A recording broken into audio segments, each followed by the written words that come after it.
WhatsApp, कैसे हैं आप सब। आज हमारा डे 2 स्टार्ट हो रहा है। तो पॉलिटी का सेकंड टेस्ट हम डिस्कस कर रहे हैं। कल हमने टेस्ट 1 डिस्कस किया था एंड आपका रिस्पॉन्स काफ़ी अच्छा रहा and thanks to all for the lovely comments. और तो डिस्कस करते हैं विदाउट वेस्टिंग टाइम। जो हमारा पॉलिटी का सेकंड टेस्ट है वो शेड्यूल आप डिस्क्रिप्शन में पढ़ते रहिए कि जो शेड्यूल आपको मेंशन किया गया है कि फर्स्ट 10 डे हम पॉलिटी के जो 1000 क्वेश्चन है वो कंप्लीट कर लेंगे। तो स्टार्ट करते हैं विद अवर फर्स्ट क्वेश्चन। तो क्वेश्चंस लाइक हमने कल किया था कि मैं क्वेश्चन पढ़ रहा हूँ आपके लिए और ऑप्शन भी। तो आप अपना टाइम लीजिए और अपनी नोटबुक साथ रख सकते हैं। उसमें 1 2 3 मार्क करके सामने ऑप्शन लिख सकते हैं। प्लस आप वीडियो को पॉज भी करके ऑप्शन लिख सकते हैं। उसके बाद उसकी एक्सप्लेनेशन सुन सकते हैं। देखते हैं फर्स्ट क्वेश्चन। तो इसमें दिया हुआ है कि which of the following are the constitution provision with regard to the enactment of the budget. तो इसमें फर्स्ट ऑप्शन दिया है कि पार्लियामेंट रिड्यूस कर सकती है और अबॉलिश कर सकती है टैक्स को, लेकिन उसे इंक्रीज नहीं कर सकती। सेकंड है कि जो बजट है उसे डिस्टिंग्विश करना ही होता है। शैल का वर्ड का इंपॉर्टेंस है। Distinguish receipts on revenue account from other receipts. Third है कि no demand for grant shall be made except on the recommendation of the president. तो ये हमने जो हमारा पार्लियामेंट का चैप्टर था वहाँ पर भी डिस्कस किया था। तो इसमें आपको ऑप्शन बताना है कि पहला सही है, दूसरा सही है, तीनों सही है या एक गलत है। तो अपना टाइम लीजिए। तो इसका ऑप्शन हो जाता है ऑप्शन सी 1 और 3। जो ऑप्शन है वो करेक्ट रहेगा हमारा, बिकॉज हम ऑलरेडी जो पढ़ चुके हैं कि आर्टिकल 102 जो हमारा बजट है, तो बजट कहीं भी लिखा नहीं हुआ, वहाँ पे लिखा हुआ है annual financial statement first thing. Second article 113 के according no demand for the grant shall be made except on the recommendation of the president. तो ये हमारा 113 का पार्ट है। और जो पार्लियामेंट है वो रिड्यूस कर सकती है और एबोलिश कर सकती है टैक्स को, लेकिन उसको इंक्रीज नहीं कर सकती। तो ये आर्टिकल 117 के अंदर मेंशन है। तो यहाँ पे आर्टिकल भी आपके यहाँ पे रिवाइज हो रहे हैं। तो फर्स्ट स्टेटमेंट भी करेक्ट हो जाती है और थर्ड भी। सेकंड गलत क्यों है? बिकॉज जो बजट है उससे जो एक्सपेंडिचर होता है shall distinguish expenditure on the revenue account from other expenditure, जो हमारे आर्टिकल 112 में भी आपको वहाँ पे भी एक्सप्लेन किया गया था। और कोई भी कॉन्स्टिट्यूशन रिक्वायरमेंट नहीं है कि जो बजट को कि वो डिस्टिंग्विश करे receipts on revenue account from other receipts. So जो एक्सपेंडिचर है उसे तो करना है डिस्टिंग्विश, लेकिन जो रेवेन्यू है उसकी कॉन्स्टिट्यूशन के अंदर ऐसी रिक्वायरमेंट नहीं दी गई है। दैट्स वाई ये ऑप्शन इनकरेक्ट हो जाता है। नेक्स्ट इज सेकंड कि consider the following statement regarding the council of minister. इसमें दिया होगा जो मिनिस्टर्स होते हैं are not legally responsible for any act pass by the parliament. Second है प्रेसिडेंट रिमूव कर सकते हैं मिनिस्टर्स को only on the advice of the prime minister. तो डायरेक्ट क्वेश्चन है, काउंसिल ऑफ मिनिस्टर चैप्टर पढ़ चुके हैं। तो ऑप्शन 1 2 दोनों ही सही या दोनों ही गलत। आप अपना टाइम लीजिए।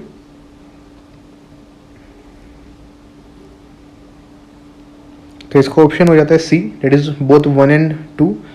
तो इन इंडिया के अंदर कोई भी प्रोविज़न नहीं है हमारे कॉन्स्टिट्यूशन के अंदर for a system of legal responsibility.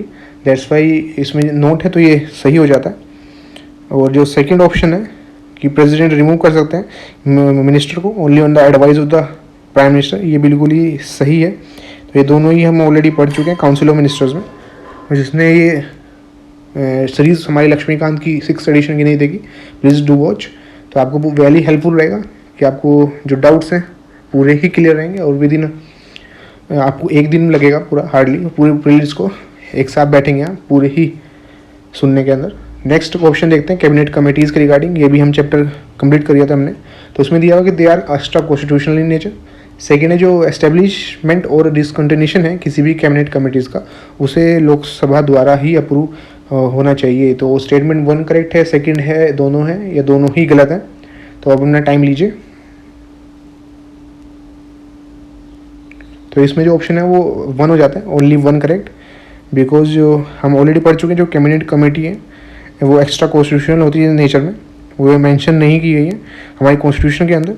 However जो रूल ऑफ बिजनेस है वो प्रोवाइड करता है उनका एस्टेब्लिशमेंट। जो कॉम्पोजिशन है कैबिनेट कमेटीज़ की वो 3 से लेकर 8 लोगों तक वेरी करती है।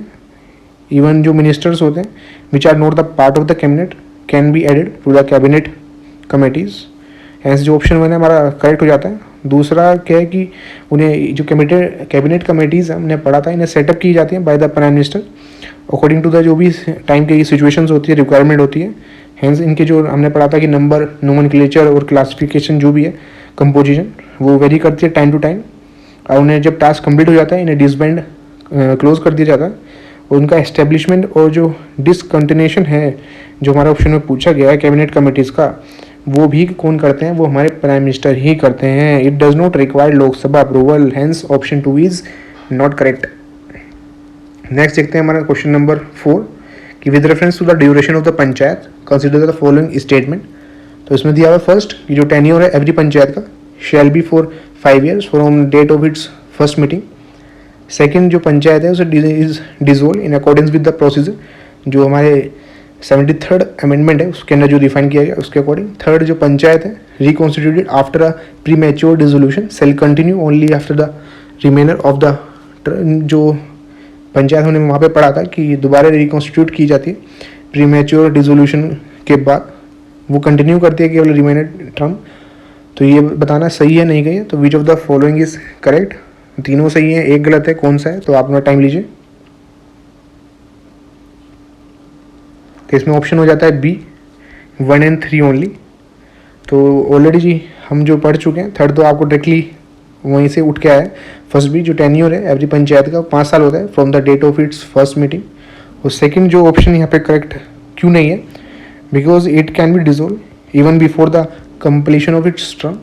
इसमें दिया हुआ है जो पंचायत है is dissolve in according with the procedure जो डिफाइन किया गया under the constitution 73rd amendment. लेकिन ऐसा नहीं है।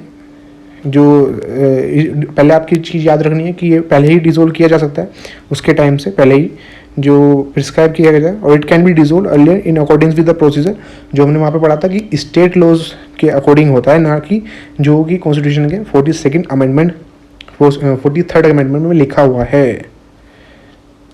तो पंचायत के चैप्टर आप रेफर कर सकते हैं इसके लिए। फिफ्थ है कि in context of the policy who among the following can be term as the parliament executive permanent executive. First is council of minister, next cabinet, then president, d is bureaucracy. तो आप अपना time लीजिए।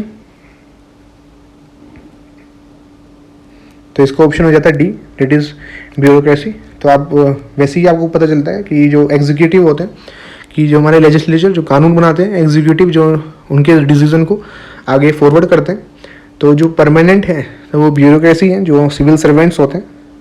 तो ये directly आप मतलब mark कर सकते हैं कि while the head of the government, उनके जो मिनिस्टर्स होते हैं वो रिस्पॉन्सिबल होते हैं और द गवर्नमेंट पॉलिसी के लिए, all together known as political executive, जिनका शॉर्टर टर्म होता है, दैट इज़ जो काउंसिल ऑफ मिनिस्टर्स होते हैं जनरली 5 साल के लिए। लेकिन जो परमानेंट रिस्पॉन्सिबल होते हैं, परमानेंट एग्जीक्यूटिव होते हैं, दोज आर ब्यूरोक्रेसी। नेक्स्ट है और क्वेश्चन 6 की जो पावर्स है राज्यसभा की वो इक्वल है लोकसभा की किन किन मैटर्स में। तो ये डायरेक्टली हमने जो पार्लियामेंट का एट द लास्ट वीडियो है आप वो देख सकते हैं, वहाँ पे डिस्कस किया है।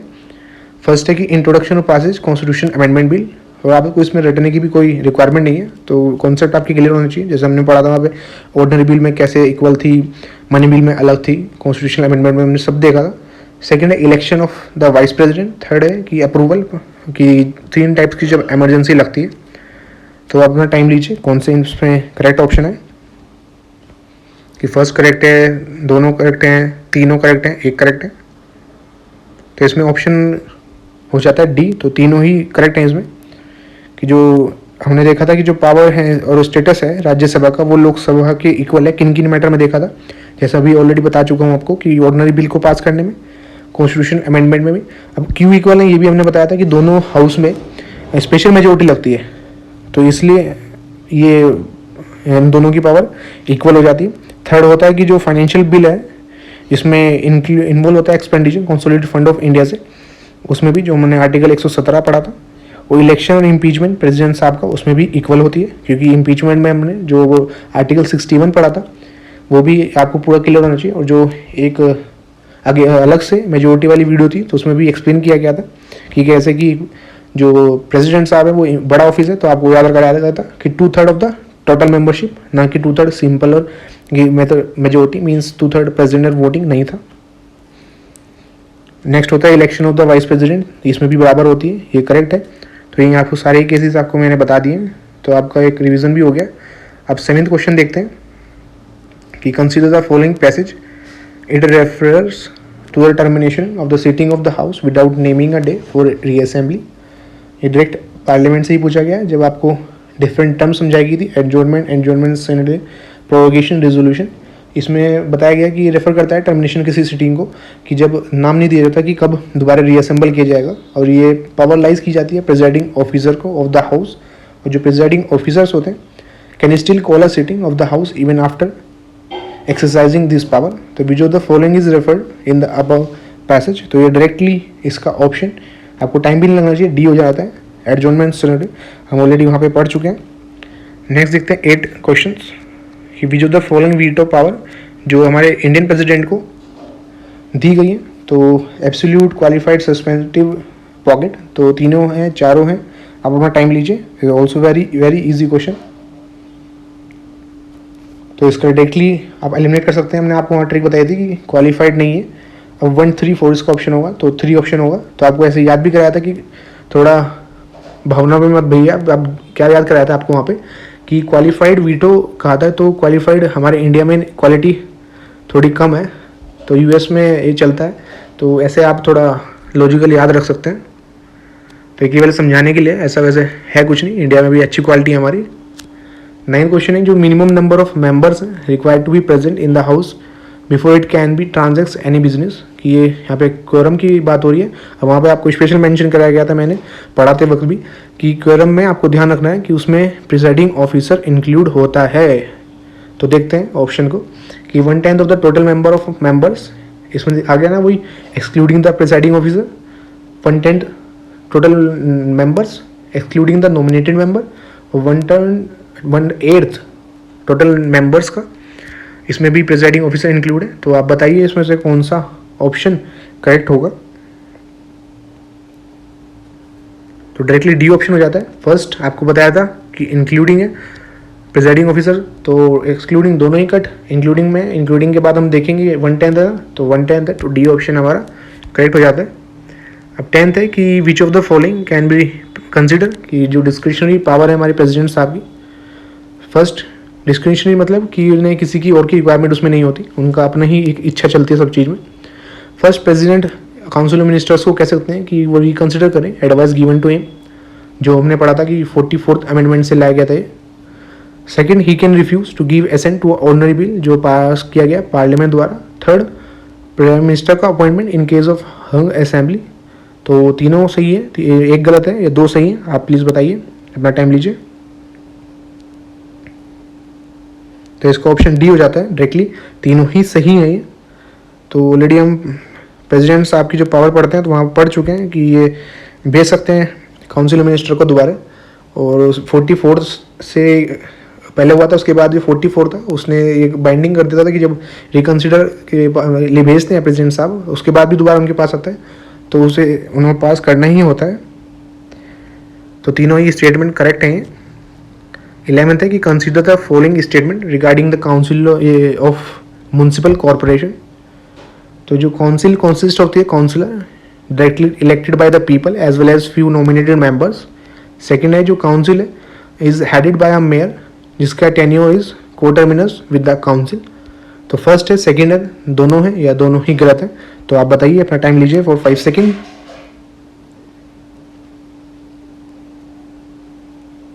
तो इसका ऑप्शन हो जाता है ओनली 1, बिकॉज जो म्यूनसिपल कॉर्पोरेशन है उसमें 3 अथॉरिटी हमने पढ़ी थी। म्यूनसिपल जो हमने पंचायत के बाद चैप्टर पढ़ा था, कौन कौन सी, काउंसिल, स्टैंडिंग कमेटी और कमिश्नर। और जो काउंसिल एक डेलिब्रेटिव और लेजिस्लेटिव विंग है जो इस कॉर्पोरेशन की। तो उसमें भी हमने पढ़ा था कि जो काउंसिल होती है कंसिस्ट होती है काउंसिलर जो लोगों द्वारा डायरेक्टली इलेक्ट किए जाते हैं, एज वेल एज उसमें फ्यू नॉमिनेटेड मेंबर्स भी थे जिन्हें नॉलेज और एक्सपीरियंस होता है म्यूनसिपल एडमिनिस्ट्रेशन का। इसलिए ऑप्शन जो 1 है वो करेक्ट है। और दूसरा इनकरेक्ट क्यों है, बिकॉज जो काउंसिल है उन्हें हेड करते हैं मेयर, और उन्हें फिर असिस्ट किए हमने पढ़ा था किए जाते हैं डिप्टी मेयर द्वारा, और he is elected in a majority of the states for a 1 year renewable term. तो दैट्स वाई ऑप्शन जो स्टेटमेंट सेकेंड है वो गलत हो जाती है।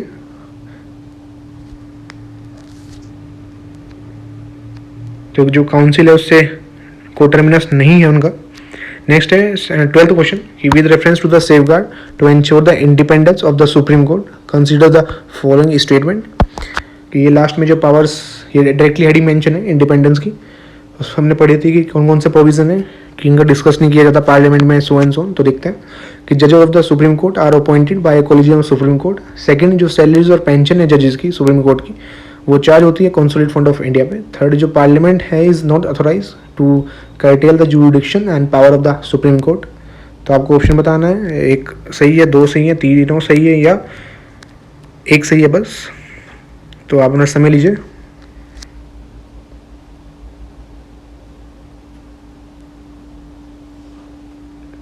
तो इसका ऑप्शन हो जाता है डी, दैट इज़ 2 और 3।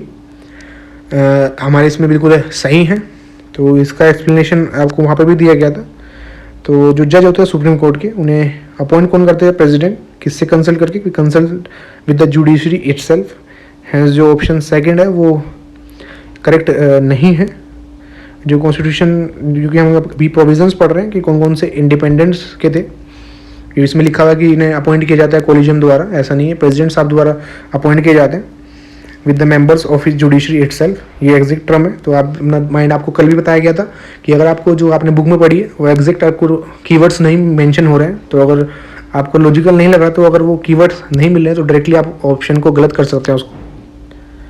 सेकंड है कि जो सही है बिल्कुल, जो सैलरी अलाउंसेस और पेंशन है जजेस की और स्टाफ्स की, और जो भी एडमिनिस्ट्रेटिव एक्सपेंसेस होते हैं सुप्रीम कोर्ट के, वो सभी चार्ज किए जाते हैं कंसोलिडेटेड फंड ऑफ इंडिया पे। हैंस ऑप्शन सेकंड करेक्ट है। और जो आपको स्टार्टिंग में ही बता दिया था कि पार्लियामेंट जो है ऑथराइज नहीं है कि वो कर्टेल कर सके जुडिक्शन पावर सुप्रीम कोर्ट की। कॉन्स्टिट्यूशन ने सुप्रीम कोर्ट को गारंटी किया है जुडिक्शन बहुत सारे तरीके जो हम ऑलरेडी पढ़ चुके हैं, ओरिजिनल जुडिक्शन, एप्लेट जुडिक्शन। हाउएवर जो पार्लियामेंट है एक्सटेंड कर सकती है उनका जुडिक्शन, लेकिन कर्टेल नहीं कर सकती। नाउ 13 कि which of the following committees recommend करती हैं 3 टायर जो पंचायती राज सिस्टम है। तो ऑलरेडी आपको पढ़ते वक्त मैंने क्लियरली बताया था कि एक फीचर आप जरूर ध्यान रखेंगे, जो भी अशोक मेहता कमेटी 3, ये गैडगिल पीके की कौन सी में ये 3 टायर सिस्टम था। तो वही अब क्वेश्चन निकल के आ रहे हैं। अब देखिए, अपना टाइम लीजिए आप। तो इसका ऑप्शन हो जाता है सी कि 1, 3 और 4। तो ये फैक्चुअल है पूरा, इसमें कोई आपको अंडरस्टैंडिंग की नहीं होगा कि बस आता है तो आता है, नहीं आता तो नहीं आता। अभी तो हमने पढ़ा बलवंत राय मेहता कमेटी जो 3 टायर को देती है, और 1, 3 और 4 जो ये गैडगिल वाली और पीके थाउंगटन। तो जिसने ये कन्फ्यूज़न ज़्यादा से भी हो रहा है, तो आप प्लीज़ हमारा पंचायत का चैप्टर देखें। तो फर्स्ट वीडियो देख लीजिएगा, उसमें से आपसे क्लियर हो जाएगा, आपको पूरी भी देखने की नीड नहीं पड़ेगी। 14 है कि which of the following fall under the purview of charge expenditure of union budget. इसमें दिया हुआ है सैलरीज अलाउंसेस हाई कोर्ट जजेस की। Second, administrative expenses of both the supreme court and expenses CAG के। थर्ड है salaries of deputy speaker Lok Sabha की। तो वहाँ पे आपको स्पेशली मेंशन किया गया था एक पॉइंट कि जो उसमें नहीं आता, तो देखते हैं आपको याद है नहीं है वो पॉइंट। सेकंड है, इसमें ऑप्शन बताना है कौन सा सही है कौन सा नहीं, ABCD। तो अपना टाइम लीजिए आप। तो डायरेक्टली इसमें ऑप्शन ए हो जाता है। तो आपको बताया गया था कि जो सैलरीज और अलाउंसेस हैं हाई कोर्ट के जजेस के वो नहीं थे, वहाँ पे केवल पेंशन थी, ना कि ये। और उस पर जो ये चार्ज किया जाता है ये कंसोलिडेटेड फंड ऑफ स्टेट पे चार्ज किया जाता है। जो सैलरी अलाउंसेस थे हाई कोर्ट जजेस के, केवल पेंशन थी जो यूनियन बजट पे चार्ज हो रही थी। तो इसलिए जो ऑप्शन 1 इनकरेक्ट है, ऑप्शन 2 और 3 सही हो जाते हैं। और 15 देखते हैं कि consider the following statement regarding the office of governor. कि फर्स्ट है कि जो कॉन्स्टिट्यूशन ऑफ इंडिया है वो स्पेसिफाई करती है term of 5 year for the office of governor. Second, जो गवर्नर है shall immediately vacant his office after the expiry of his term.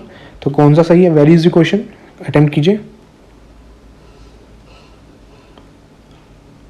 तो इसमें ऑप्शन हो जाता है फर्स्ट कि एज पर आर्टिकल 156 जो स्पेसिफाई करता है term of the office of governor. तो इसलिए आपको कहा गया है कि जो भी इंपॉर्टेंट आपके चैप्टर्स हैं लक्ष्मीकांत के गवर्नर प्रेसिडेंट, तो उनके आर्टिकल तो आपको याद होने ही चाहिए। प्लस प्लस उनके इंटीरियर में भी आर्टिकल्स में क्या लिखा हुआ है वो आपको पता होना चाहिए, वो हेल्पफुल होते हैं। बिकॉज डायरेक्टली ऐसे ही क्वेश्चन पूछा जाता है कि जैसे इलेक्शन कमीशन में पूछ लेते हैं कि क्या कंपोजिशन मेंशन है नहीं है कॉन्स्टिट्यूशन के अंदर, UPSC में भी ऐसे ही पूछते हैं। वो जो चैप्टर है हमारा कॉन्स्टिट्यूशन बॉडीज़ का, और कॉन्स्टिट्यूशन बॉडीज से क्वेश्चन हर बार आ ही रहा है, इसलिए जो आर्टिकल 156 है उसमें स्पेसिफाई किया गया है, तो ये ऑप्शन करेक्ट है। सेकंड इनकरेक्ट है, बिकॉज जो गवर्नर है उनका जो होल्ड करते हैं office beyond is specified term, और वेकेट नहीं करते जब तक उनका सक्सेसर ऑफिस को चार्ज नहीं ले लेता तब तक।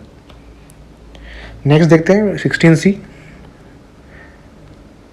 विच of the following is are ground of disqualification under the 10th schedule. तो इसमें 10th शेड्यूल हम पढ़ चुके हैं ऑलरेडी कि it has been convicted for any offence resulted in imprisonment for 2 और मोर ईयर। सेकेंड है कि वॉलंटरी अगर मेंबरशिप दे देता है अपनी पॉलिटिकल पार्टीज़ को जिसके टिकट्स पे वो इलेक्ट हुआ है अपने हाउस के अंदर। थर्ड है कि ही इज़ इलेक्टेड इंडिपेंडेंटली और ज्वाइन कर लेता है किसी भी पार्टी को। तो इन केसेस में कौन कौन से ग्राउंड है डिस्क्वालिफिकेशन के 10th शेड्यूल में, इनमें से आपको वो बताने हैं। तो देखिए, अपना टाइम लीजिए आप। तो इसमें डायरेक्टली ऑप्शन सी हो जाता है, 2 और 3 ओनली। फर्स्ट इसमें नहीं है, he has been convicted for any offence resulted in imprisonment for 2 और मोर ईयर। तो if he voluntary give up the membership of the political party जिसके टिकट पे हुआ, ये भी है। और जो फर्स्ट स्टेटमेंट है वो इनकरेक्ट क्यों है, because if he has been convicted for any offence result in, जिसमें इम्प्रिजमेंट हो 2 से ज़्यादा साल की, दिस क्राइटेरिया फॉर डिस्क्वालिफिकेशन हमारा मेंशन कहाँ पे है, वो आरपीआई एक्ट में मेंशन है ऑफ 1951, ना कि 10th शेड्यूल में। तो आप इसमें कंफ्यूजन रहेंगे कि ये स्टेटमेंट तो करेक्ट है लेकिन हमने ऊपर मेंशन क्या किया गया टेस्ट में, 10th शेड्यूल मेंशन किया गया। तो ये आरपीआई एक्ट की कंडीशन है, ना कि 10th की। नेक्स्ट मूव करते हैं 17th क्वेश्चन पे। You consider the following statement regarding the ordinances making power of the president की जो ऑर्डिनेंस मेकिंग पावर है जो उसमें दिया हुआ फर्स्ट कि जो सेटिस्फेक्शन है प्रेसिडेंट का to issue an ordinance is final and can not be challenge in court. Second, जो ऑर्डिनेंस है issue by the president must be pass by the parliament within 6 week from issuing date. Very easy question. तो बताइए कौन सा statement correct है।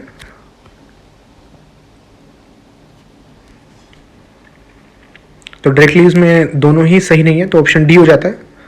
तो जो article 123 देखा था जो कॉन्स्टिट्यूशन का एम्पावर करता है हमारे प्रेसिडेंट साहब को कि वो ऑर्डिनेंस को प्रोमोलिकेट कर सकते हैं during the recess of the parliament. और जब इसमें हमने कॉपर केस जो पढ़ा था और उसमें देखा था कि जो हमारे 1970 का था, जो सुप्रीम कोर्ट हेल्ड करता है कि जो प्रेसिडेंट की सेटिस्फेक्शन है उसे कोर्ट में क्वेश्चन किया जा सकता है on the ground of malafide dates wide.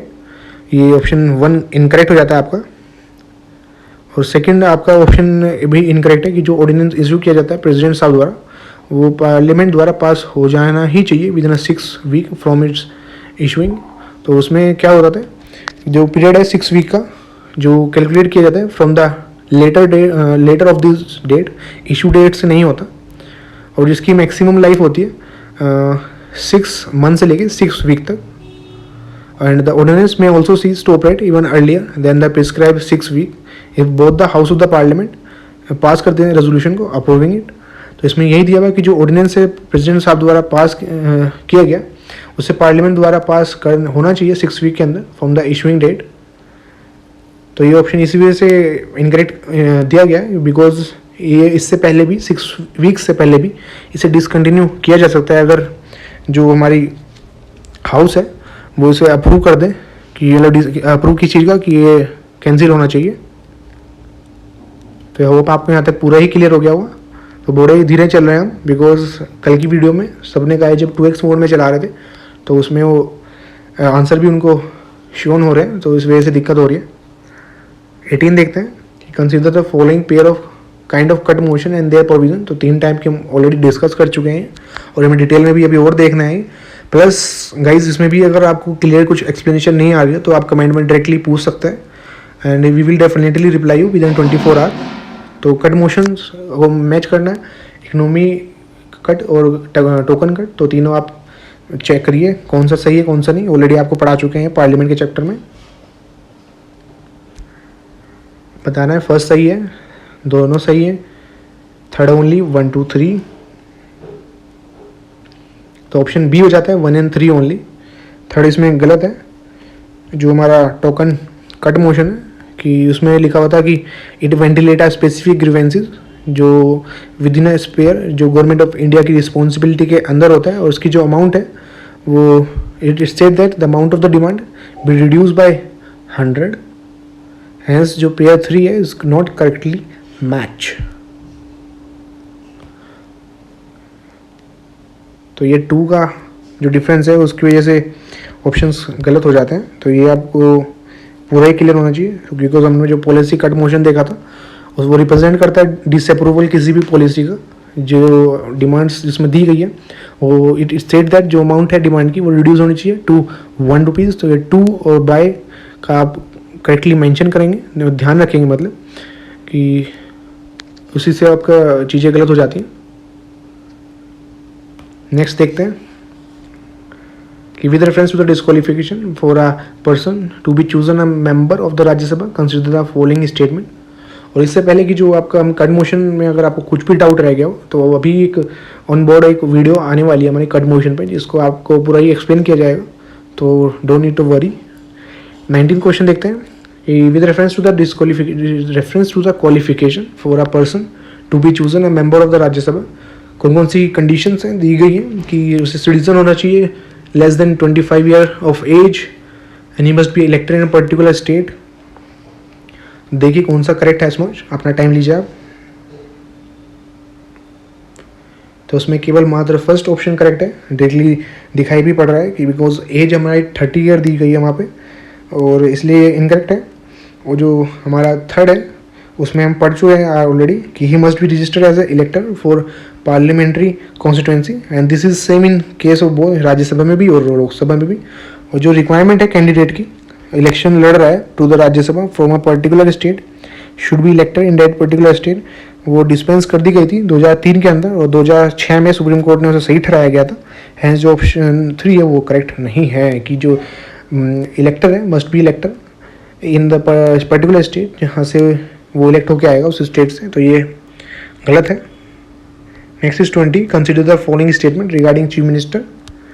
तो ये भी डायरेक्ट है कि पर्सन जो मेंबर नहीं है लेजिस्लेटिव असेंबली का can be appointed as chief minister. Second, जो चीफ मिनिस्टर होते हैं स्टेट के can be member of any of the house of the state legislature. तो ऑप्शन बताइए यार, वेरी इजी क्वेश्चन। तो इसका ऑप्शन डायरेक्टली सी हो जाता है कि दोनों ही ऑप्शन, तो ये डायरेक्टली खुद एक्सप्लेनेबल है क्योंकि उसमें 6 मंथ का टाइम होता है, वो आपको ध्यान होगा, हमने पूरा एक्सप्लेन किया था। और जो सेकंड है कि according to the constitution of India जो चीफ मिनिस्टर हैं स्टेट्स के can be a member of any of the house of the state legislature. और जो यूजुअल प्रैक्टिस है कि जो चीफ मिनिस्टर हैं सिलेक्ट किए जाते हैं from the lower house, but he can also be selected from the upper house also. 21st कि which of the following disputes come under the exclusive jurisdiction of the supreme court of India. ये already discuss कर चुके हैं कि कौन कौन से original disputes में, और इसमें से बेस्ट एग्जांपल जो हमारा है कि वो कॉन्स्टिट्यूशन ये CAA का जो चला था सिटीजन्स अमेंडमेंट एक्ट, वो भी हमारा ओरिजिनल जुडिक्शन में भी हमने बार जो RST में पढ़ा है। तो देखिए first option, second, third, fourth कौन सा सही है, अपना टाइम लीजिए आप।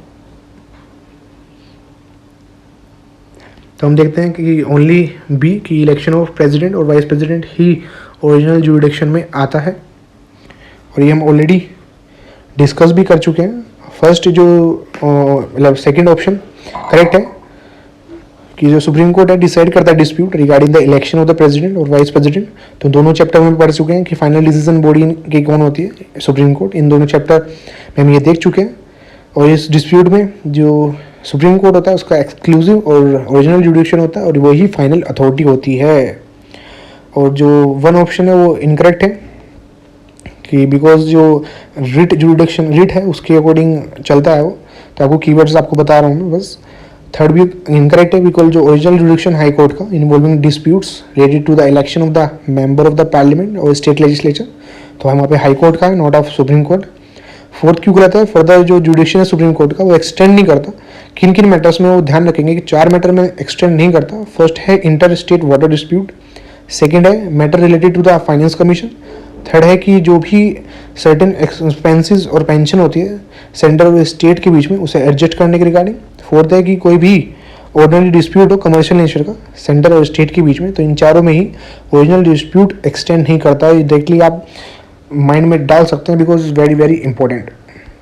22 देखते हैं कि जॉइंट सिटिंग के रिगार्डिंग पूछा गया। तो आप फर्स्ट है कि ये इनोवेशन है, it is an innovative parliamentary tool with its origin in the rule of procedure of Lok Sabha to resolve the legislative deadlock. Second है कि it is presided over by the speaker of the Lok Sabha and in is absence bye the chairman of Rajya Sabha. Third है कि जो new amendment है can not B propose under any circumstances to a bill eight joint sitting of the two house of the Indian parliament. तो आप option देखिए कौन सा correct है इसमें। फर्स्ट है, सेकंड है, थर्ड है, फोर्थ है। अपना टाइम लीजिए आप। तो इसका ऑप्शन डी हो जाता है कि इनमें से कोई भी सही नहीं है। फर्स्ट स्टेटमेंट इनकरेक्ट क्यों है कि जो जॉइंट सिटिंग एक एक्स्ट्रॉर्डनरी मशीनरी है जो हमारा आर्टिकल 108 के अंदर दिया गया, तो जो ये डायरेक्टली इनकरेक्ट हो जाता है। सेकंड ऑप्शन भी करेक्ट नहीं है बिकॉज जो स्पीकर होते हैं लोकसभा के वो प्रिसाइड करते हैं जॉइंट सिटी को of the two houses and जो स्पीकर होते हैं उनके बिहाफ पे, ना कि चेयरमैन। बिकॉज हमने देखा था कि अगर वो भी नहीं होते डिप्टी स्पीकर तो उनके बाद जो आते हैं वो भी वहाँ पे डिप्टी चेयरमैन आते हैं राज्यसभा के, नॉट चेयरमैन। बिकॉज जो चेयरमैन है उन्हें पार्ट नहीं माना जाता पार्लियामेंट का। बिकॉज जो हमारे वाइस प्रेसिडेंट होते हैं वही एक्स ऑफिशियो चेयरमैन होते हैं राज्यसभा के। तो तीनों ही गलत हैं, आप देख सकते हैं। नेक्स्ट 23 कि with reference to the metropolitan planning committee consider the following statement. First है जो मेंबर्स होते हैं elected to the metropolitan planning committee are chosen from the panchayat and municipalities within that metropolitan area. Second है कि जो development plans होते हैं formulated by the metropolitan planning committee should be sent to the union government for approval. तो आप अपना time लीजिए। तो इसका डायरेक्टली ऑप्शन 1 हो जाता है। ये भी हम ऑलरेडी पढ़ चुके हैं। जो हर मेट्रोपॉलिटन एरिया होता है वहाँ पे मेट्रोपॉलिटन कमेटी होती ही है जो प्रिपेयर कर सके एक ड्राफ्ट डेवलपमेंट प्लान। और जो लेजिस्लेटिव असेंबली होती है वो प्रोवाइड कर सकती है provision with respect to the following कि क्या क्या कंपोजिशन है उस कमेटी की, जो मैनर इलेक्शन का, member of such committee, representation ऐसी कमेटीज़ का of the central government, state government और other organisation, function such committee का in relation to the planning and coordination for the metropolitan areas, और जो manner है election का और चेयरमैन का इन कमेटीज़ का। तो एक्ट लेस डाउन करता है कि जो 2/3 मेंबर्स हैं मेट्रोपॉलिटन प्लानिंग कमेटीज़ के should be elected by the elected member of the municipalities, और जो चेयरपर्सन है पंचायत के in the metropolitan area from amongst themself. इसलिए ऑप्शन 1 करेक्ट है हमारा। 24 देखते हैं।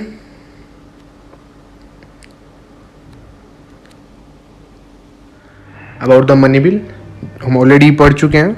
मनी बिल भी सारा जो पार्लियामेंट्री चैप्टर में, तो आर्टिकल 110, तो इसमें ऑप्शन दिए गए it deal with the matter of receipt of money on account of public account of India और द कस्टडी और the issue of such money. Second, it can not be introduce without the recommendation of the president. Third, इसकी defeat Lok Sabha में led to the resignation of the government. D है कि the president is the final authority on the certification of the bill as a money bill. Very very easy question, इसमें से गलत बताना है आपको, तो आप अपना समय लीजिए। तो डायरेक्टली इसमें डी ऑप्शन हो जाता है बिकॉज प्रेसिडेंट नहीं, प्रेसिडिंग ऑफिसर जो होते हैं लोकसभा के वो फाइनल अथॉरिटी होते हैं जो सर्टिफिकेशन देते हैं बिल को एज अ मनी बिल। बाकी ऑप्शन करेक्ट है। 25 देखते हैं कि with reference to the member of the Rajya Sabha consider the following statement. जो कॉन्स्टिट्यूशन है उसने has adopted territorial representation for the Rajya Sabha. Second है जो number of members to be elected from each state has been fixed by the 4th schedule of the constitution of India. Third है जो president है nominate some member from Anglo Indian community if the community is not adequately represented. तो आपको correct statement बतानी है 1 and 2 only, 2, 1 and 3, 1, 2, 3। तो आपके पास 5 second है बताने के लिए।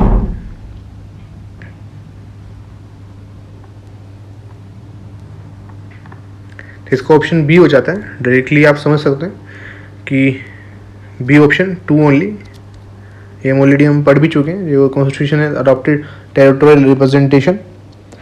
तो जो ऑप्शंस फर्स्ट है वो भी इनकरेक्ट है। कॉन्स्टिट्यूशन ने अडॉप्ट किया है प्रोपोर्शनल रिप्रेजेंटेशन राज्यसभा के अंदर, और it has not preferred the same system Lok Sabha के अंदर। Instead it has adopted the system of territorial representation for the election of member in the Lok Sabha. That's why statement 1 is not correct. कि जो territorial representation है उसके regarding जो election है लोकसभा के वो कंसिडर किया गया, ना कि राज्यसभा के लिए। सेकंड ऑप्शन हमारा करेक्ट है। तो जो नंबर ऑफ मेंबर्स इलेक्टेड होते हैं फ्रॉम ईच स्टेट वो फिक्स किए जाते हैं बाय द 4th शेड्यूल। तो ऑलरेडी हम पार्लियामेंट के स्टार्टिंग में ये लाइन हमने पढ़ी थी। The third is also incorrect. जो प्रेसिडेंट साहब होते हैं वो नॉमिनेट करते हैं 12 लोगों को to the Rajya Sabha from people who have a special knowledge and practical experience in art, literature, science, social service. और लोकसभा के केस में जो प्रेसिडेंट है can nominate 2 members from the Anglo Indian community if the community is not adequately representative. तो ये भी आपका पूरा ही क्लियर। नेक्स्ट है 26 की which of the following functional items are place within the preview of the panchayat as per 11th schedule. तो इसमें दिया हुआ है first rural housing, second vocational education, third public distribution system, fourth is implementation of land reforms. तो देखिए आप अपने according कौन सा सही है। आपके पास 5 सेकंड है। तो इसका ऑप्शन सी हो जाता है कि चारों ही करेक्ट हैं, बिकॉज हमने जो पंचायत चैप्टर पढ़ा था उसमें एज पर आर्टिकल 243G तो 29 आइटम्स पढ़े थे। तो आपको बोला भी गया था कि जब आप वहाँ पे रीडिंग मार लेंगे एक बार उसकी तो आपको ये पूरा क्लियर रहेगा। नेक्स्ट है 27 कि with reference to the Gram Sabha consider the following statement कि it is the body consisting of all the adult resident village के comprise within the area of panchayat at the village level. Second, its mandate and functions are decided by the member of the village panchayat. तो कौन सी statement correct है, ए, B, सी या D? तो directly D हो जाती है। कोई सी भी इसमें से स्टेटमेंट सही नहीं है, बिकॉज जो ग्राम सभा एक फाउंडेशन होती है पंचायती राज इंस्टीट्यूशन की, जो सिस्टम की, और उसमें बॉडी में कौन कौन लोग होते हैं? Body consist of a person जो रजिस्टर्ड होते हैं in the electoral roll of the village, जो किसी पंचायत एरिया में कंप्राइज होता है। Thus it is a village assembly consisting of all the registered voter in a area of panchayat. Hence जो statement 1 है वो करेक्ट नहीं है। और जो सेकंड है वो भी इनकरेक्ट है, बिकॉज इट में एक्सरसाइज पावर और फंक्शंस परफॉर्म कर सकते हैं फंक्शंस को विलेज लेवल पे भी, एज अ जो स्टेट लेजिस्लेचर है वो डिटरमाइन करेगा। दैट्स वाई जो ऑप्शन सेकंड है वो इनकरेक्ट हो जाता है, बिकॉज विलेज पंचायत डिटरमाइन नहीं करता है फंक्शंस। 28 देखते हैं with reference to the appellate jurisdiction supreme court का to grant special leave consider the following statement.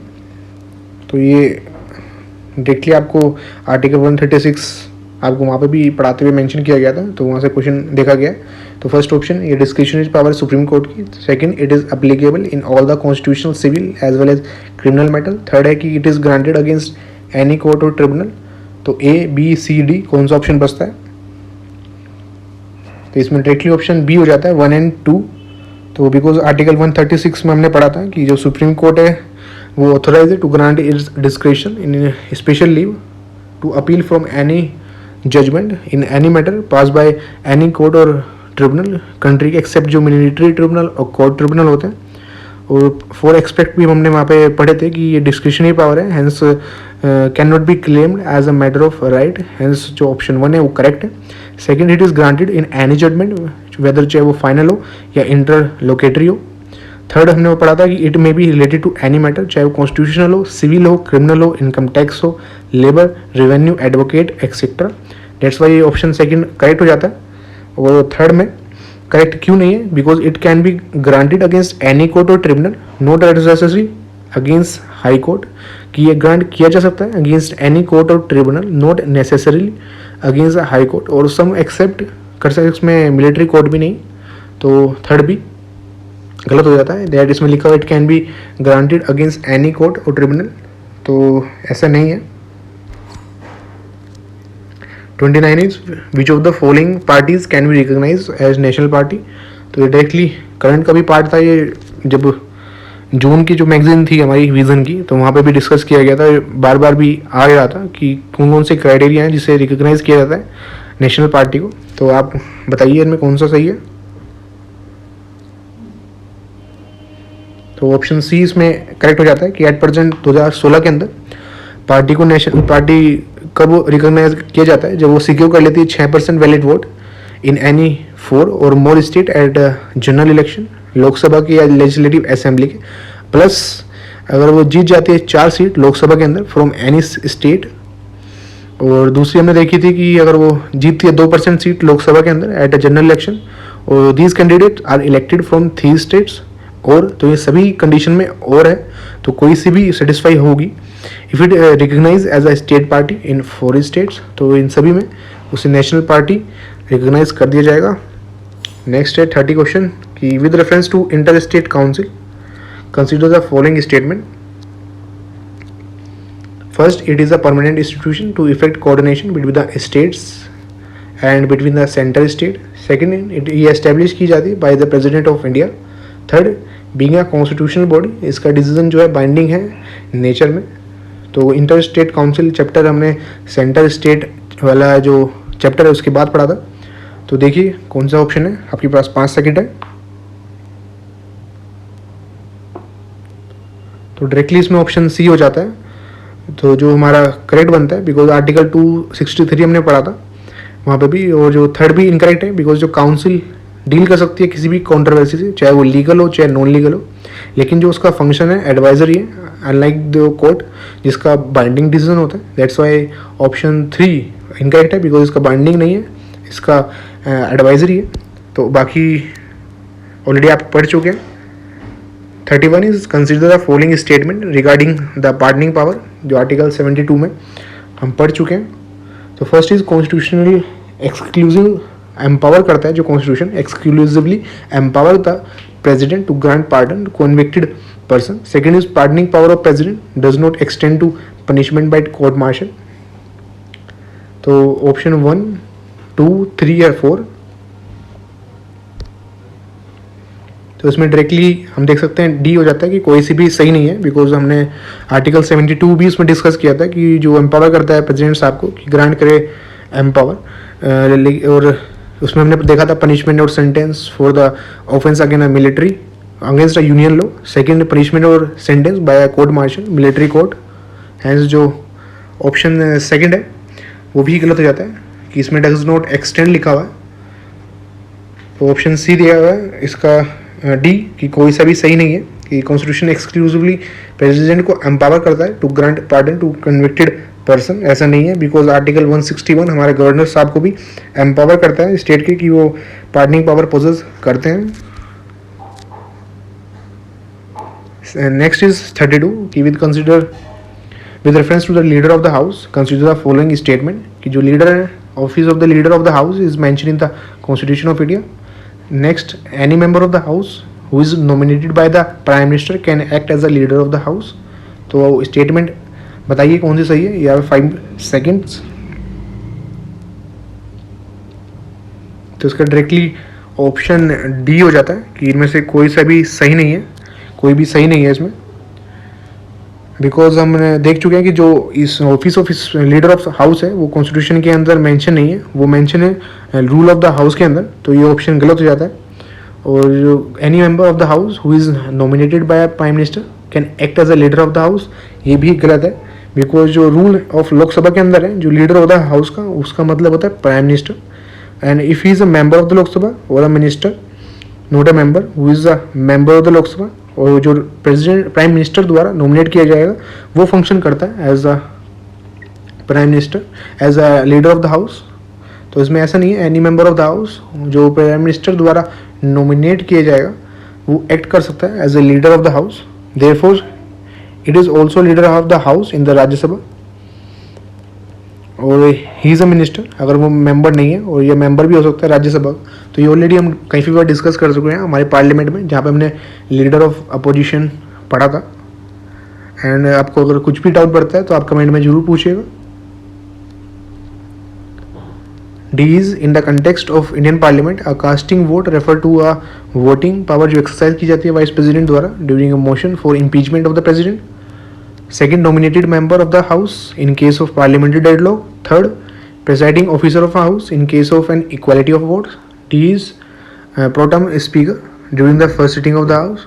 तो इसमें से कौन सी कास्टिंग वोट रेफर करती है? तो डायरेक्ट ये इजी क्वेश्चन है, तो इसका ऑप्शन डायरेक्टली सी हो जाता है, बिकॉज जो प्रिसाइडिंग ऑफिसर्स होते हैं वो फर्स्ट इंस्टेंट में वोट नहीं करते, वो एक्सरसाइज करते हैं कास्टिंग वोट वो हमने देखा था वहाँ पे भी एज और नोज बोलते हैं।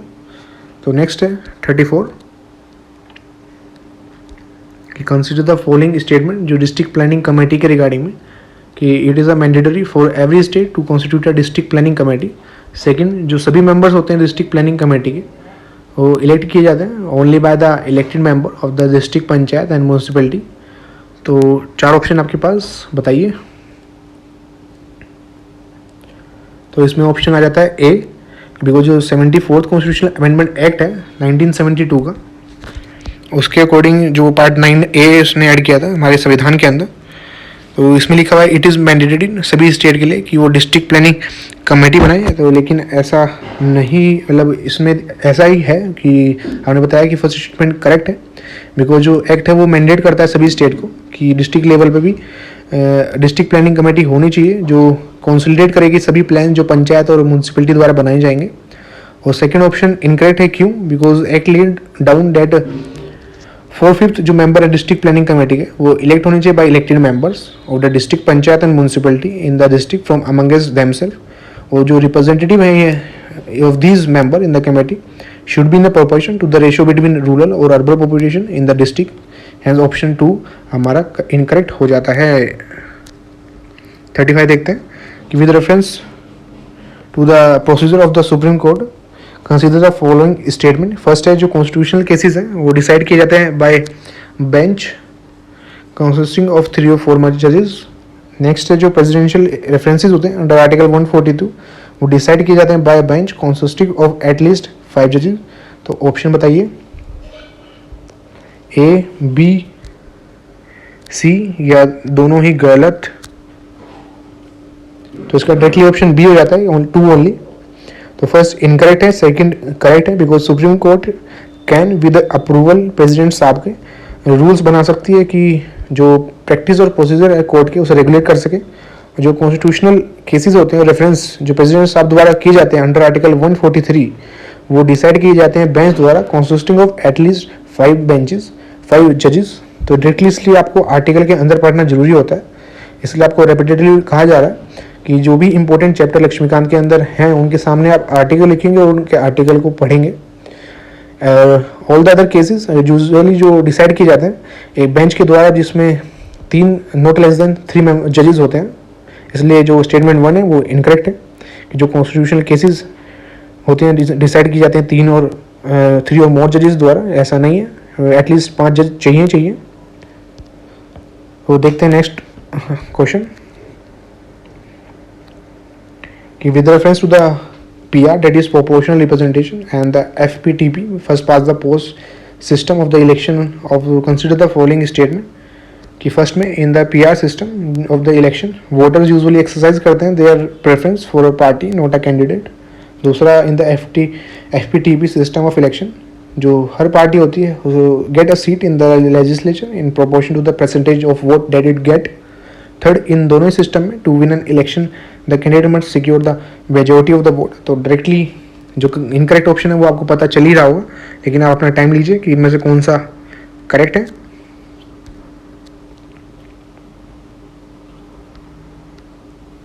तो इसका ऑप्शन ए हो जाता है 1 ओनली। कि थर्ड भी आप डायरेक्टली देख सकते हैं कि हमने कल भी टेस्ट में ये क्वेश्चन आया था कि जो FPTP है इसमें ज़रूरी नहीं कि सिक्योर करे वो मेजोरिटी वोट्स। और जो कंपैरिजन है FTP का और PR का कि इन FPTP सिस्टम जो कंट्री डिवाइड की जाती है in small geographical unit called constituencies और डिस्ट्रिक्ट। और बाकी आपको इतना ध्यान रखना पड़ेगा कि जो FPTP सिस्टम्स होते हैं उसमें जो वोटर्स होते हैं वोट करते हैं कैंडिडेट्स के लिए, वाइल जो PR सिस्टम होता है उसमें जो वोटर्स होते हैं वो पार्टी के लिए वोट करते हैं। हैंस जो स्टेटमेंट 1 है वो करेक्ट है।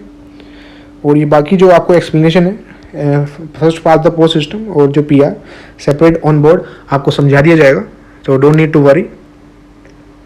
नेक्स्ट देखते हैं हमारा 37 कि consider the following statement regarding the state council state legislative council.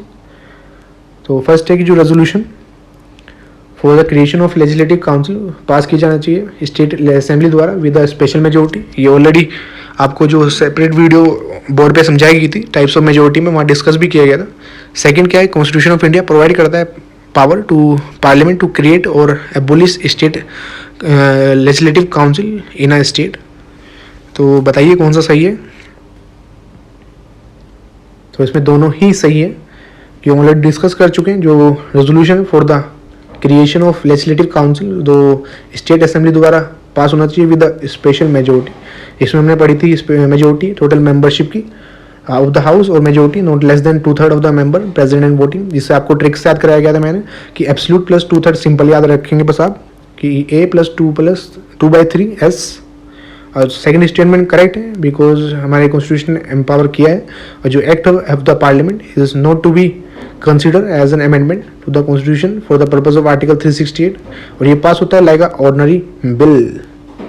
तो नेक्स्ट देखते हैं 33rd क्वेश्चन कि with which of the following authorities और अथॉरिटी के पास पावर है कि वो मेंबर ऑफ पार्लियामेंट को डिस्क्वालिफिकेशन की। तो प्रिसाइडिंग प्रेसिडेंट द्वारा, प्रिसाइडिंग ऑफिसर द्वारा या इलेक्शन कमीशन द्वारा। तो बताइए कौन सा सही हो जाता है। तो इसमें ऑप्शन हमारा रहेगा D 1 and 2। तो डायरेक्टली आप इनकरेक्ट मैक्शन कर सकते हैं। इलेक्शन कमीशन के पास नहीं होती है ये पावर, प्रिसाइडिंग ऑफिसर के पास भी होती है और जो सेकंड हमारे प्रेसिडेंट साहब हैं उनके पास तो है ही। कि इसमें हमने ऑप्शन जो हमारा था कि D करेक्ट ऑप्शन है कि डिस्क्वालिफिकेशन जो 10th शेड्यूल में है तो उसके हिसाब से प्रेसिडेंटिंग ऑफिसर के पास हो जाती है। जो RP एक्ट है उसमें प्रेसिडेंट साहब फाइनल अथॉरिटी होते हैं। तो दोनों का एक्सप्लेनेशन भी आपको मिल गया है। नेक्स्ट है 39 की consider the following statement regarding office of governor. तो जो प्रोविजन है of the appointment of the governor was adopted from Australian constitution.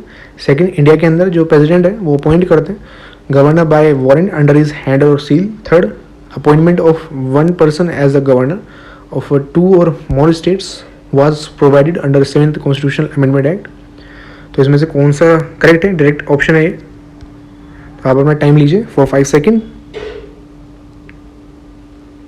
तो इसका ऑप्शन हो जाता है B 2 and 3 only because statement 1 incorrect है और बिकॉज जो फेडरेशन है विद स्ट्रॉन्ग सेंटर अपॉइंटमेंट है जो गवर्नर का सेंटर द्वारा वो रेजिडुअरी पावर दी जाती है with the centre etcetera are provision of Indian constitution. जो ये सब एडॉप्ट किया गया है कैनेडियन कॉन्स्टिट्यूशन से। जो कल भी ये क्वेश्चन आया था मैच द फॉलोइंग में देख रहे हैं आपको रेपिटेटिव। अब एक पैटर्न स्टार्ट हो गया होगा कि जो इम्पोर्टेंट जो एरिया है तो उस पर आप ज़्यादा फोकस करना स्टार्ट करेंगे।